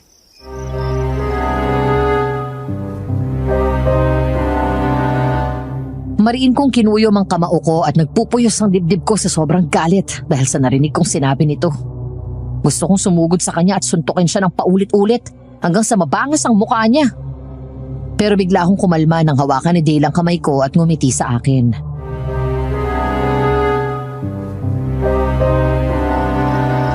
Kalma lang, love. Hayop siya. Halika na. Doon na tayo sa classroom. Malapit na mag-umpisa ang klase natin. At speaking of Ramil, may inuutos sa akin si Papa. Pinapapunta niya sa akin si Ramil. May order daw kasi siyang spare parts kay Papa para sa kotse niya. Tanong ko daw kung kailan i-deliver. Hindi daw niya makontak sa phone eh. Sige ba? Ina, sandali lang. Sabay na ako sa inyo. Kayo na? Ewan, parang ganon. Hindi ko naman gusto yan. Ginagamit ko lang yan dahil marami siyang pera. Narinig kong usapan niyo Mukhang kinakarma na yung si Ramil. Buti nga sa kanya. Kung ako yung aswang, isusun ko na yung si Ramil. Love, ano ba yung mga sinasabi mo? Wala lang. Totoo naman yung sinabi ko. Iniisa-isa na sila. Di mo ba nahahalata? Huwag ka lang sumali sa gulo ng mga yan. Halika na.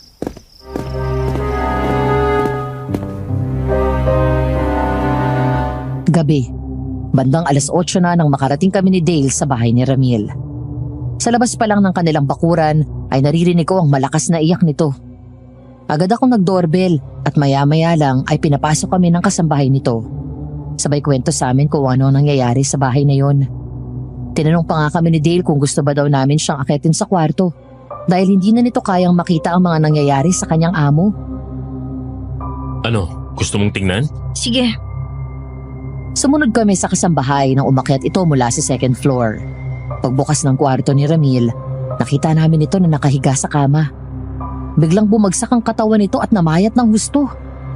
Ayon sa kasambahay nito, dinalan na ito sa ospital pero lalong nagwawala doon kaya napilitan siyang iuwi ng mga magulang niya. Hindi rin naman daw kasi makita ng mga doktor ang dahilan kung bakit nagsusuka si Ramil. Nang buksan ng kasambahay ang pinto, bigla kaming napaatras at literal na naduwal sa amoy na bumungad sa amin.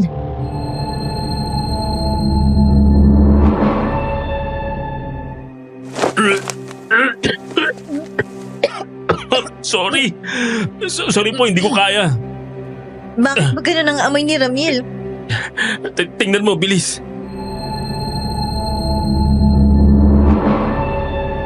Nang sumilip ako, natakpan ko lalo ang bibig ko at napaatras matapos kong mandiri sa nakita ko. Nagkalat ang mga suka sa paligid ng kwarto. Kulay berde na parang may halo pang lumot at lupa. Ang ibang suka nito ay may bahid ng dugo. Pero ang higit sa nakakadiri sa lahat ay may mga bulating kasama ang suka nito. Buhay at gumagapang pa ang mga ito sa sahig at maging sa kama ni Ramil.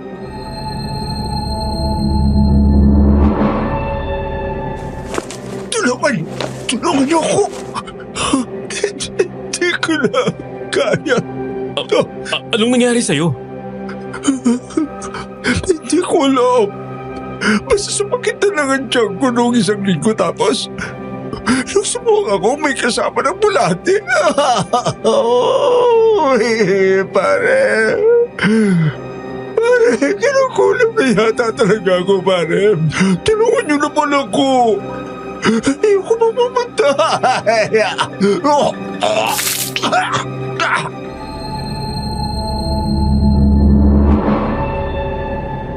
Nang muling sumuka si Ramil, lumabas ang kulay berde mula dito na may kasamang buhay na bulate.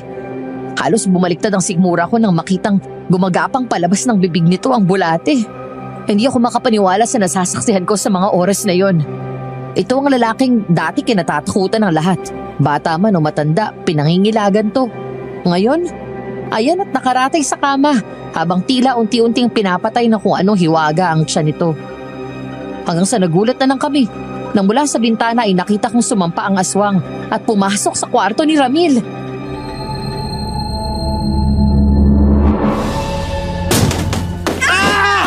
Sa oras na to, alam mo naman siguro ang mangyayari sa'yo.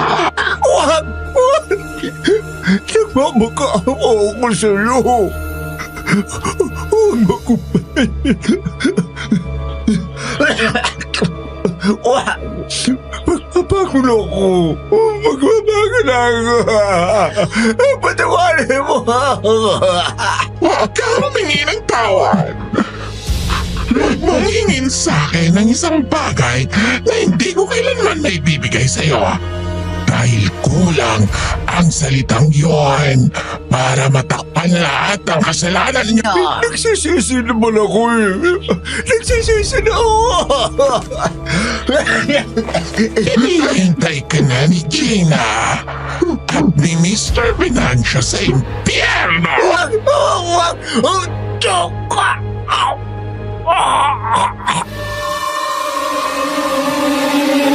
Mabilis na nilapitan ng aswang si Ramil, sabay dukot sa tiyan nito at hinila palabas ang laman loob. Hindi ko na nakita ang mga sumunod na nangyari dahil mabilis akong hinila ni Dale palayo. Nagmamadali kaming tumakbo palabas ng bahay at sumakay ng motor saka mabilis yung pinasibad. Habang nakayakap ako sa bewang ni Dale, lihim akong napangiti habang binabalikan ko ang nasaksihan kong pagpatay ng aswang kay Ramil.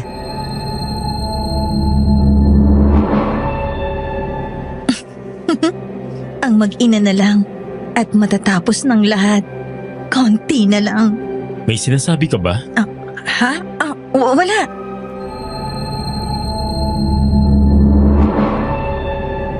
Hapon ng Sabado. Sa umaga lang ang pasok namin ni Dale, kaya naman maaga kaming nakauwi. Mula sa kwarto ay nilabas namin ang mga damit namin na kailangang labhan. Kinuha ni Dale sa akin ang laundry basket at siya na ang nagdala sa labas noon. Pagkatapos ay bumalik sa loob.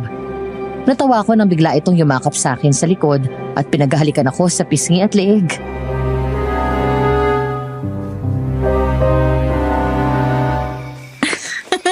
At bakit kinaglalambing, ha? Wala, bumabawi lang. 3 gabi na ditong natutulog si Mami kaya may bantay tayo tuloy. Tapos super busy pa natin sa school dahil sa exam. Hindi ako nakapaglambing sa iyo eh. Sabi na eh. Nga pala, bakit hindi nababawasan ang mga gamot mo? Hindi ka naman umiinom. Ha? Umiinom ha?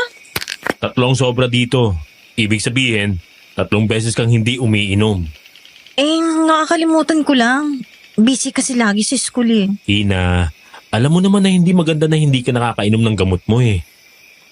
Okay lang ako. Talaga? Oo nga. Sandali, magsasalang lang ako ng damit sa washing machine.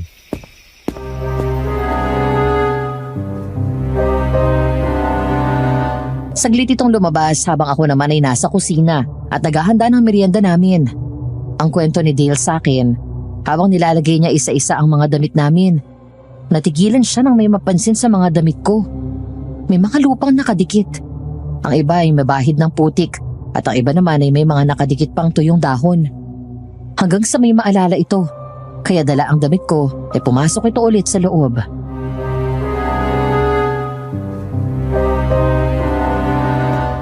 Love, handa na yung merienda natin. Halika na. Umamin ka nga sa akin, Ina. Yung mga araw na ginagabi ka ng uwi, saan ka pumupunta? Sa org nga. Di ba sinabi ko na yun sa'yo? Hindi ka nang gagaling sa org meeting. Minsan ko na nakausap ang head nyo eh. Walang meeting na nangyayari sa oras at araw na nagpapaalam ka sa akin at lumalabas sa gabi. At nung isang beses na sinundo kita, nauna ako sa'yo ng konti sa labas ng campus at nakita kitang bumaba ng tricycle. Saan ka nagpupunta? Kay Nanay Nieves. Pinanood ko siya kung paano barangin si Gina at Ramil. Nakita ko yung aswang na galing sa loob ng kubo. Tapos sinundan ko. Nakita ko kung paano niya patayin si Gina. Ang sarap panoorin noon, Dale. Ina, please. Tama na. Tapos si Benjo. Si Benjo, alam mo ba? Nauuka na mukha niya. Malapit na rin siyang mamatay. Wala na si Ramil. Patay na rin siya. Susunod na si Benjo. Ina, tama na. Excited na akong makita kung paano papatay ng aswang na yun si Benjo at yung nanay niya. Ina, mali ang sinasabi mo. Gumising ka. Malapit na, Dale. Malapit nang matupad ang pangarap ko. Malapit ko na silang mapagbayad.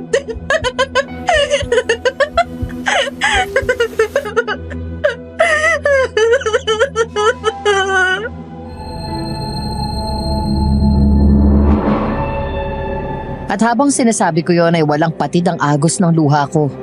Bigla akong kinabig ni Dale at niyakap ng mahigpit. Dahil doon ay dinala niya ako sa kwarto at pinahiga sa kama. Tinabihan ako ni Dale at niyakap ng mahigpit. Pinikit ko ang mga mata ko habang paulit-ulit na nagre-replay sa isip ko ang nangyari noon. Tama, Madam Venus. Isa ito sa lihim ko na ang mga malalapit lang sa akin ang nakakaalam. Meron akong antisocial personality disorder. Isa itong kondisyon sa pag-iisip kung saan wala akong empathy o awa sa mga taong may malaking atraso sa akin. May mga oras na natutuwa ako sa tuwing may nakikita akong naghihiganti sa iba. Natutuwa ako sa tuwing may makikita akong nagdurusa. Isang kondisyon na bunga ng isang bahagi sa nakaraan ko na mistulang naging isang bangungot na mula noon ay hindi na ako pinatatahimik pa.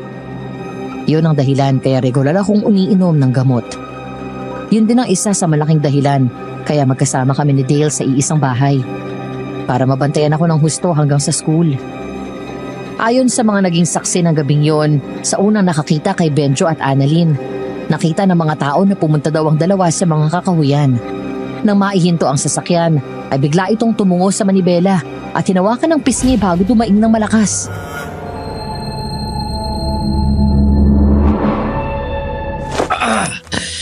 Sakit! Gusto mo tumawag na ako ng tulong? Huwag na. Wala ito. Mawawala rin to. Pero Benjo, namamagana yung mukha mo. Tingnan mo, parang puputok yung sugat mo sa mukha mo. Lumulobo. Ayos lang sabi ko eh. Aray! Aray! Naku, yun na nga bang sinasabi ko eh. Hindi ka na dapat pumilit umalis. Sandali lang. Hello? Ina, naku sorry. Nakaabala ba ako? Eh kasi, si Benjo. Naku, mukhang malala ng lagay ng mukha niya. Pwede bang puntahan niyo ako dito ni Dale? Sige, papunta na kami. Ay, sandali lang. Ang mami mo, tatawagan ko. Aray! Sakit! Tama na! Aray! Nangyayari sa akin! Ano? Aray ko! Hello, iho. Ma'am? Si Annalyn po ito, kaibigan ni Benjo. At bakit nasa iyo ang phone ng anak ko? Eh kasi ma'am, may nangyari po sa anak ninyo. Anong nangyari kay Benjo? Siya ba yung sumisigaw? Opo eh. Paano kasi? Yung sugat niya sobrang sakit na daw. Parang nga akong puputok na sa sobrang maga eh. Punta raw kayo dito sa may kakahuyan. Annalyn! Annalyn! May gumagalaw sa loob ng sugat ko! May gumagapang eh! Ano ito? May gagamba! Bakit may gagamba?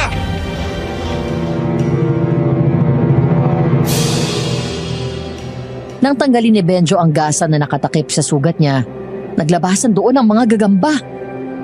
Sa sobrang takot nito ay nagmamadali itong bumaba ng kotse at hindi man lang umayos ang takbo. Nagpagewang-gewang ito hanggang sa madapa at halos gumapang sa lupa.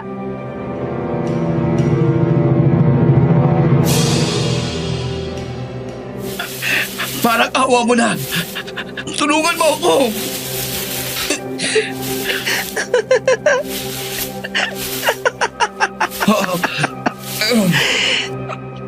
Tama, Benjo.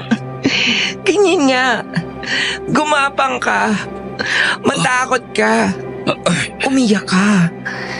Gaya ng ginawa ko noon habang pinagtutulungan niyo akong bugbugin na Ramil. Bakit?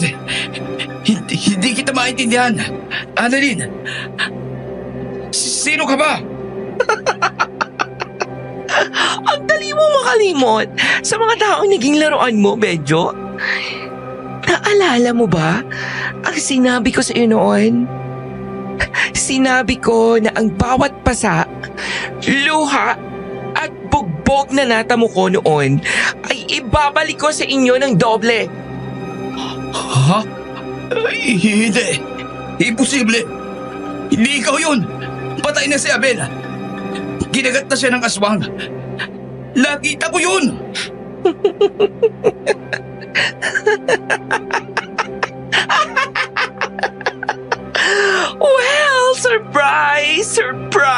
Elise! I'm alive! Buhay ako dahil binuhay ako ng aswang na yun. At nagpapasalamat ako sa pangalawang buhay na ibinigay niya sa akin. Dahil nagawa kong makapaghiganti sa lahat ng kasalanan niyo sa akin. Pero, babae ka! Gumising ka, tanga! Dahil isa akong transgender. Nung halos mamatay ako dahil sa pambubugbog ninyo, dumating ang nanay ko at niligtas ako. Siya ang aswang na kumagat sa akin. Kinagat ako ni nanay para mabuhay ako. Pagkatapos kong gumaling sa mga sugat ko, dinala nila ako sa Maynila. Ang lola kong mayaman. Tinanong niya ako kung anong gusto kong gawin. Ang sabi ko gusto kong magpa-opera. Gusto ko maging babae. Yung maganda at hindi mo makikilala para matupad ang plano kong paghihigante. Dinala niya ako sa Thailand at doon ipinanganak si Annalyn. Hayop ka! Niloko mo ko! Anong pakiramdam, Benjo? Anong pakiramdam na ang bakla na sinuka mo noon at halos patayin mo sa bugbog ay ang babaeng kinahuhumalingan mo ngayon? Ang babaeng ilang beses mong kinama at inangkin ng paulit-ulit ay siya rin pala ang pumatay sa mga kaibigan mo at papatay sa'yo! Anong ibig mong sabihin? Ha? Aswang! Ha! Ikaw ang aswang! Ha! Ako na! Ang babaeng kaulaya mo na inakala mong isang tao ay isang aswang! Ikaw! Pinakulam mo ko! At ikaw may kagagawa nito sa mukha ko! Ibalik mo sa dati ang mukha ko! Kung ayaw mo maghirap ang buong pamilya mo, isang tawag ko lang, tsak na mawawalan kayo ng kabuhayan. Kanya na nga ang kalagayan mo, pero saksakan ka pa rin ng yabang. Hindi basta kulam ang nangyayari sa'yo, kung hindi parang. Sinabi ko na sa iyo noon, mahirap akong kalaban at nagkamali ka ng taong inapi. Dahil ang pamilya namin ay hindi lang basta lahi ng aswang. Ang pamilya ko ay may dugong mababarang din. Isusumbong kita sa mami ko. Kahit magsumbong ka, wala na silang magagawa kapag patay ka na. Medyo, anak! Mula sa sulok ng pinagtataguan namin ni Dale ay patuloy lang kami sa panonood. Tuwang-tuwa ako habang nakikita ko ang takot sa mga mata ni Benjo. Ang lalaking dati kinatatakutan at pinangingilagan dahil sa impluensya ng pera ng kanyang pamilya. Ngayon, ayun, halos sumalik sa lupa. Kahit pinapairal pa rin ang yabang ay halata sa mukha ang takot. Ilang sandali pa ay nagmamadaling bumaba ng kotse si Doña Ligaya at akmang tatakbo palapit sa anak nang biglang matigilan nang makita ang aswang.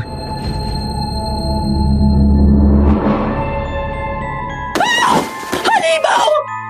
Sisiguraduhin ko na unang mawawala ang sinasandalan mo! Mami! Bitiwan mo ako! Nakita ko kung paano inilang hakbang ng aswang ang pagitan nila ni Doña Ligaya. Pagkatapos ay agad sinunggaban ang leeg nito at sinakal ng mahigpit. Inangat ng aswang ang may edad na babae mula sa lupa at binaon ng kuko sa leeg nito.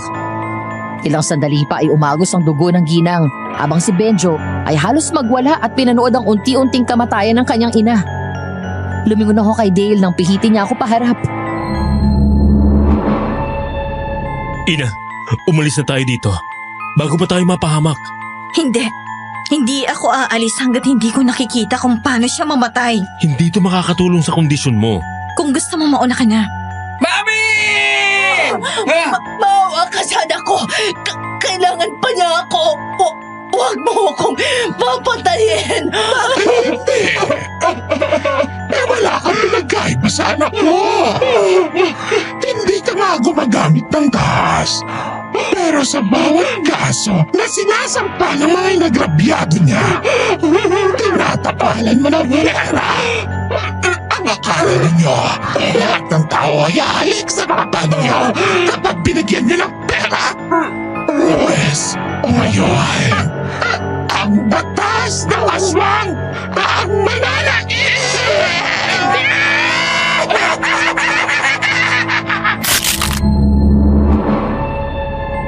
Sa 1 kilos lang ng kamay ng aswang, nabali ang leeg ni Doña Ligaya at wala nang buhay na bumagsak sa sahig. Nagmamadaling gumapang si Benjo palapit sa ina, pero agad itong pinigilan ng aswang at hinablot sa buhok. Sa kasapilitang hinila patayo. Sinakal din ng aswang si Benjo at hinagi sa malayo. Tumama ang katawan nito sa puno malapit sa amin. Hinang-hina siya at halos hindi na makakilos. Hanggang sa tumingala ito sa amin at sinubukan gumapang palapit. Doon ako pumiglas sa pagkakahawak kay Dale at lumapit. Tumayo ako sa paanan niya na walang emosyon sa mukha. Kumawak ito sa paanan ko at hinintay ko ang mga sasabihin niya. Tulungan mo ako! Ha? Tulungan mo ako! Bakit ko tutulungan ang gumahasa sa kapatid ko? At dahilan ng kanyang pagpapakamatay? Hindi ko alam ang sinasabi mo! Siyempre hindi mo alam. Dahil kapag tapos ka na maglaro sa isang tao, pipili ka na naman ng bago. Nung nagsawa ka ng ibuli ang kapatid ko, si Abel ang pinalit mo. Sige, ipapaalala ko sa'yo. Ang pangalan ng ate ko ay Clarissa de la Serna. Pinagsamantalahan mo siya ng paulit-ulit. Pagkatapos pinasa mo siya kay Ramil at kay Mr. Venancio. Halinhinan niyo siyang binaboy. Sa kanyo parang basahan na iniwan na lang sa daan. Nang magreklamo kami sa mga pulis, binayaran ng nanay mong mga pulis para madismiss ang kaso. Hayop ka! 10 ng buong angkan niyo! Kulang pa yung nangyayari sa iyo. Kayo ang dahilan kaya siya nagpakamatay. Kaya bakit ako maaawa sa iyo, ha? Nagsisisi na ako. Handa kong gawin ang gusto mo. Bigyan niyo lang ako ng isa pang pagkakataon. Tama lang, Satsat! Dahil naghihintay na sila sa iyo sa kabilang buhay! Ha? Huwag! Huwag!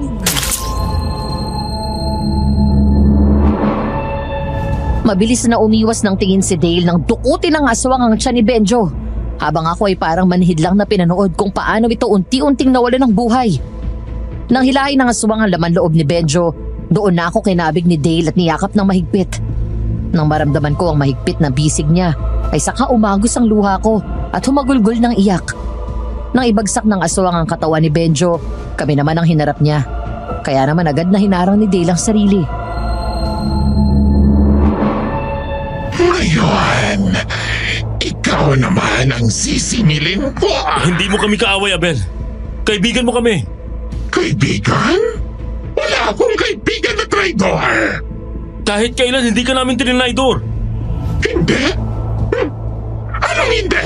Nakakalimutan niyo na ba ang lugar na to? Dito ko halos patayin ni Benjo at Ramil. Nakita ko kayo ni Ina. Kaya ng ginawa mo ngayon.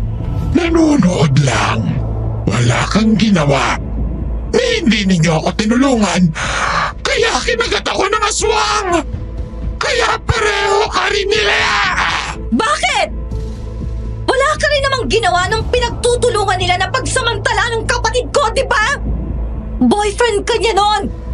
Pero hindi mo siya pinagtanggol. Kaya bakit kita tutulungan, ha? Nandun ka ng gabing yon. Nagmamakaawa si ate na tulungan mo siya. Paulit-ulit kanyang tinatawag, pero anong ginawa mo? Tinalikuran mo siya. Tumakbo ka palayo. Ginamit mo ang nangyari sa kanya at hiniwalayan mo siya. Iniwan mo siya dahil duwag ka. Dahil bakla ka. Niloko mo si ate. Ginamit mo siya para pagtagpan ang pagkabakla mo.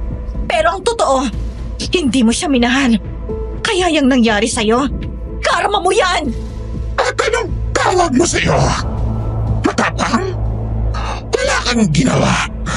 Kung hindi ang magmasid sa tabi, ikaw ang palaging nanonood kay nanay sa tuwing nambabarang siya. Tama ka! Nanood lang ako sa tabi. Bakit ko sasayangin ang oras ko at papagurin ang sarili ko? Eh kung pwede naman akong manood lang kung paano kayo magpatayan! Kaya pala pasimple mo akong ninudyukan. Napatayin sila. Kaya salamat. Salamat at hindi na kailangang madungisan ng dugo ang mga kamay ko. Hayop ka! Ginamit mo ako! Hayop ka! Binalik ko lang ang ginawa mo sa kapatid ko! Hinding-hindi kita mapapatawad sa panggagamit mo sa ate ko! At sa pagtalikod mo sa kanya sa mga oras na kailangan kanya! At gusto mong marinig ang totoo, ha? Wala kang ipinagkaiba kay Benjo! Papatayin kita!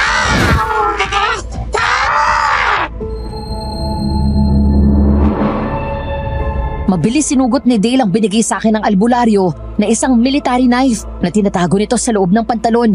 Pagkatapos sabay kaming dumapa sa lupa nang sumugod sa amin ang aswang. Nang halos sumubsob siya sa lupa, doon kami tumayo at mabilis na humakbang paatras. Agad nakatayo ang aswang at muling sumugod sa amin. Bigla akong tinulak ni Dale nang talunan kami nito. Bumagsak ang dalawa sa lupa at agad nagtangka ang aswang na dukutin ang tiyan ni Dale. Mabuti na lang, mabilis niyang nahawakan ang kamay nito at nakaambas sa kanya ang matalas nitong kuko. Nagmadali kong kinuha sa bulsa ko ang isang supot na binigay sa akin ng albularyo na may laman na asin at iba pang dinurog na pangontra sa aswang. Kinuha ko ang laman nun at binato ko sa aswang. Bitawan mo si Dale! Sa akin ka galit, di ba? Kaya ako harapin mo!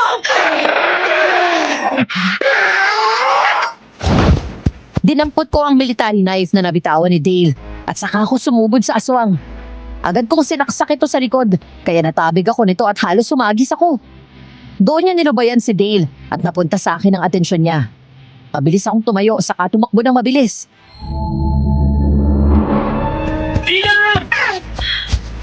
Papatayin kita!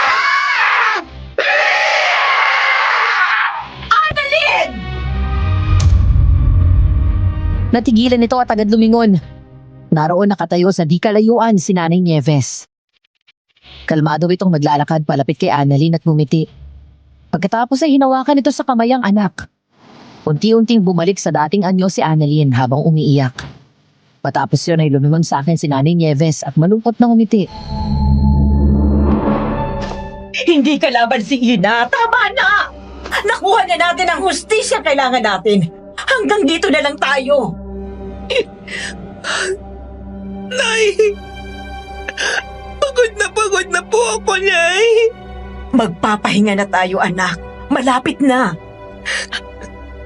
Nay, Ina, sana dumating ang panahon na mahanap mo ang kapatawaran sa puso mo para sa anak ko. Nagkakamali kasi sinabi mo. Ina, minahal ko si Clarissa. Pero tama ka rin. Nanaduwag ako. Kaya ako tumakbo. Dahil takot pa ako nun kay Benjo. Patawarin mo ko. Kung ilang beses kong binalak na saktan at patayin ka. Halika na. Umuwi na tayo. Umalis na kayo. Bilis. Bago pa may makakita sa inyo. At kayong pagbintangan. Lumipas pa ang 2 araw bago natagpuan ang bangkay ni Benjo at Doña Ligaya. Bilang huling nakasama ni Benjo bago mamatay, naimbitahan si Annalyn ng mga pulis para sa investigasyon. Hindi na ako nagtaka na nagawa niyang malusutan ng mga pulis dahil talagang pinagplanuhan ito ang lahat. Nang magkita kami sa school ni Annalyn, wala nang batian na nangyari. Pareho kaming umiwas sa isa't isa. Hanggang isang araw ay bigla na lang itong hindi pumasok. Pauwi na sana kami ni Dale nang dumaan kami sa karinderya ni Nanay Nieves. Hindi gaya ng karaniwang araw na dinudumog ng mga estudyante ang lugar na yon. Ngayon ay nagliligpit na ng gamit ito at naghahanda para sa tuluyan nitong pag-alis.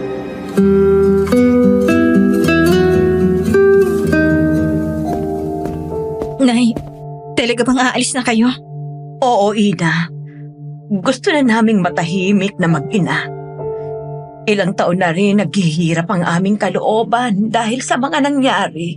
Patawarin niyo po ako kung ginamit ko kayo sa paghihiganti ko. Naiintindihan ko, anak.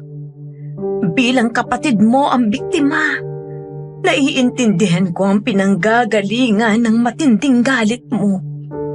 Pwede po ba akong magtanong? Yung tungkol sa pagiging aswang niyo, bakit kailangan niyo pang kagatin si Abel para lang maging aswang siya kung nasa lahi niyo naman? Dahil sa amin, mga babae lang ang nagiging aswang at ang mga lalaki ay nabubuhay na normal na tao. Kinagat ko siya at ginawa kong aswang para mabuhay ang anak ko. Ayokong mamatay ang anak ko gaya ng ibang biktima ng pamilya ni Benjo. Namatay na walang laban at api. Kung ganun po, paano kayo nakakapagluto? Ang mga sanggap ng niluluto nyo ay may bawang at iba pang pangontra. Nasanay na ang lahi namin na humawak at kumain ng mga bawal sa amin, gaya ng bawang at asin. Nang sa ganon, mas madali kaming makakasalamuha sa mga ordinaryong tao at mas makakapaghanap buhay kami ng maayos. Mabuting aswang ang mga lahi namin. Sadyang nilamon lang ako ng galit dahil sa sinapit ng anak ko.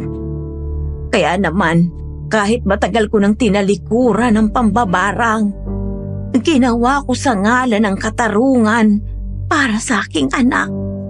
Ako naman po, nakita ko kung paano nila binaboy si ate. Nakita ko nang sapilitang isama ni Benjo si ate Clarissa at Abel. Kaya sinundan ko sila. Kaya nasaksihan ko ang lahat. Gusto ko siyang tulungan. Nung lalabas na ako sa pinagtataguan ko, nakita ko si ate at sinenyasan ako na wag akong lalabas. Natakot si ate na baka pati ako madamay. Kapag lumabas ako at sumugod on, wala akong nagawa kundi ang umiyak.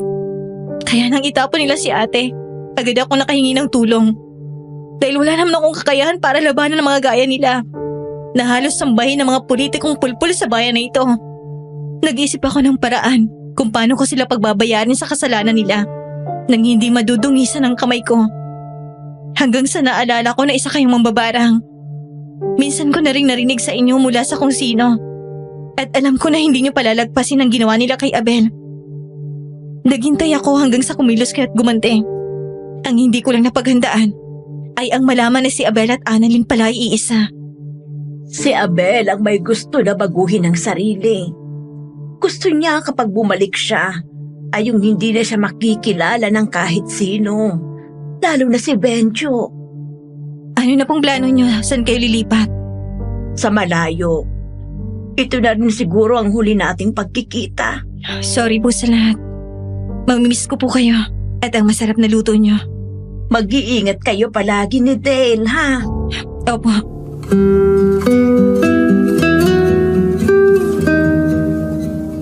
Mahigpit kaming nagyakap ni Nanay Nieves. Wala akong naramdaman na takot sa kanya dahil para sa akin, siya pa rin ang Nanay Nieves na nakilala ko. Yung mabait, maalalahanin at ang pinakamasarap magluto ng dinakdakan. Hindi ko alam na ang ibig pala niyang sabihin sa malayong lugar na pupuntahan nila ay sa kabilang buhay.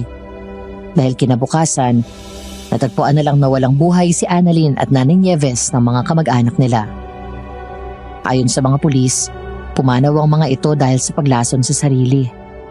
Makalipas ang ilang taon, matapos sa mga nangyari, ay natutunan naming umusad at unti-unting kalimutan ang lahat. Patapos na ako sa niluluto ko nang marinig kong pumarada ang motor ni Dale. Ngumiti ako at agad na binaba ang sandok, saka siya sinalubong sa pinto. Lumapad lalo ang ngiti ko nang makita ko ang kanyang dala. Isang bungkos ng bulaklak at ang paborito kong brand ng cake. Agad itong lumapit sa akin at sinalubong ako ng matamis na halik.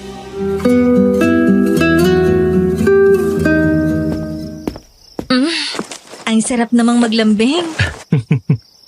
Happy anniversary, love. Happy anniversary. Ang akala ko nakalimutan mo na eh. Pwede ba naman yon? Makalimutan ko lang lahat kahit pagsusot ko ng brief. Huwag lang ang anniversary natin at birthday mo. Halika, pasok na at malapit nang matapos ang niluluto ko. Oo nga pala. Nasabi mo na ba kila mami kung anong oras ang graduation natin? Oo, na-text ko na.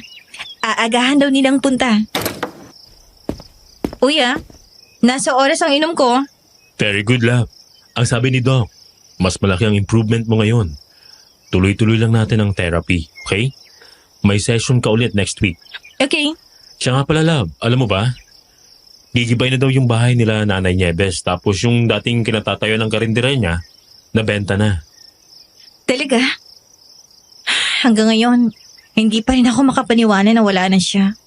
Sa susunod, kung may naisip kang hindi maganda, sabihin mo agad sa akin, ha? Huwag mo itatago. Huwag mong kikimkimin. Ang totoo, ginulat mo ako sa ginawa mo noon.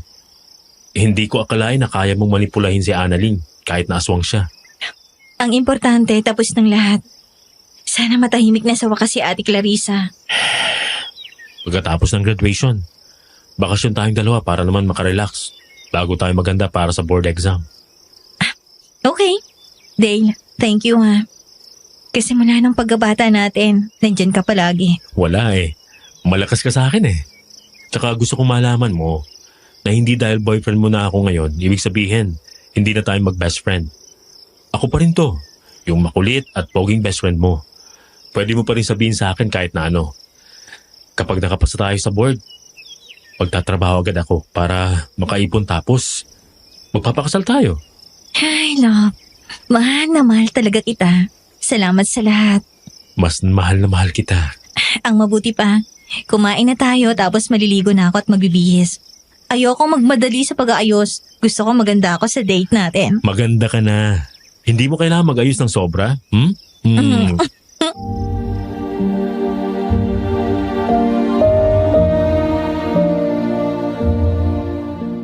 Sa ngayon ay tahimik na rin sa bayan namin. Ang impluwensya ng pamilya ni Benjo, Ramil at Gina ay unti-unting nawala matapos manalo sa eleksyon ng mayor namin na matuwid at tapat sa tungkulin. Ang nangyaring pagpatay sa tatlo kasama si Doña Ligaya at Mr. Venancio ay nagsilbing malaking aral sa mga tao dito sa amin na tratuhin ng tama at pantay-pantay ang mga tao, anuman ang kanilang kasarian. Isang bagay ang natutunan ko sa mga nangyari sa amin. Totoo na masarap gumawa ng kasalanan. Makakaramdam ka ng panandaliang kasiyahan. Pero mahirap itong pagbayaran. Dahil madalas, ang kabayaran sa lahat ay siyang magbabago sa buong buhay mo na kailanman ay hindi na babalik pa. Ang mga taong nangaagrabyado ng kapwa, ang mga nananamantala sa mga taong mas mahihina sa kanila. Ang iba sa kanila, nagsisisi at humihingi ng tawad kapag nahuli. Bakit kaya hindi nila naisip ang ginagawa nila noong panahon na nagpapakasaya sila habang sinasaktan ng kanilang biktima? Minsan nga unfair, Madam Venus. Kung sino pa yung mga nang-bully, sila pa ang magagandang buhay. Dahil yung mga biktima, sila ang nananatili sa dilim, dala ang trauma na dulot ng naranasan nilang kalupitan. Kung ikaw ang biktima ng bullying, hanggang saan naabot ang pangunawa mo? Kailan mo ibibigay ang pagpapatawad? Mahirap pagpatawad. Hindi ito biglaan at hindi rin ito madali, lalo na't dala mo sa isip mo ang trauma ng mga nangyari sa'yo. Hindi ako perpekto, Madam Venus. Kahit wala na ang lumapas tangan sa ate ko, ang pagpapatawad sa mga bumaboy sa kapatid ko ay pinoproseso ko pa rin. Hindi madali pero hindi rin naman imposible. Dale made me realize, if God forgives the sinner, I can do so to others. Pero syempre, tao lang din ako. Kaya ang pagpapatawad ay unti-unti ko ring maibibigay sa kanila. At bago tayo magtapos, gusto ko pong iwan sa inyo ang mensaheng ito mula sa Biblia. Ayon sa Ephesians 4 verse 32, be kind to one another, tender-hearted, forgiving one another as God in Christ forgave you. Hanggang dito na lamang at sana'y may matutunan kayo sa aking kwento. Maraming salamat po at more power sa Aswang Diaries. Nagmamahal, Ina.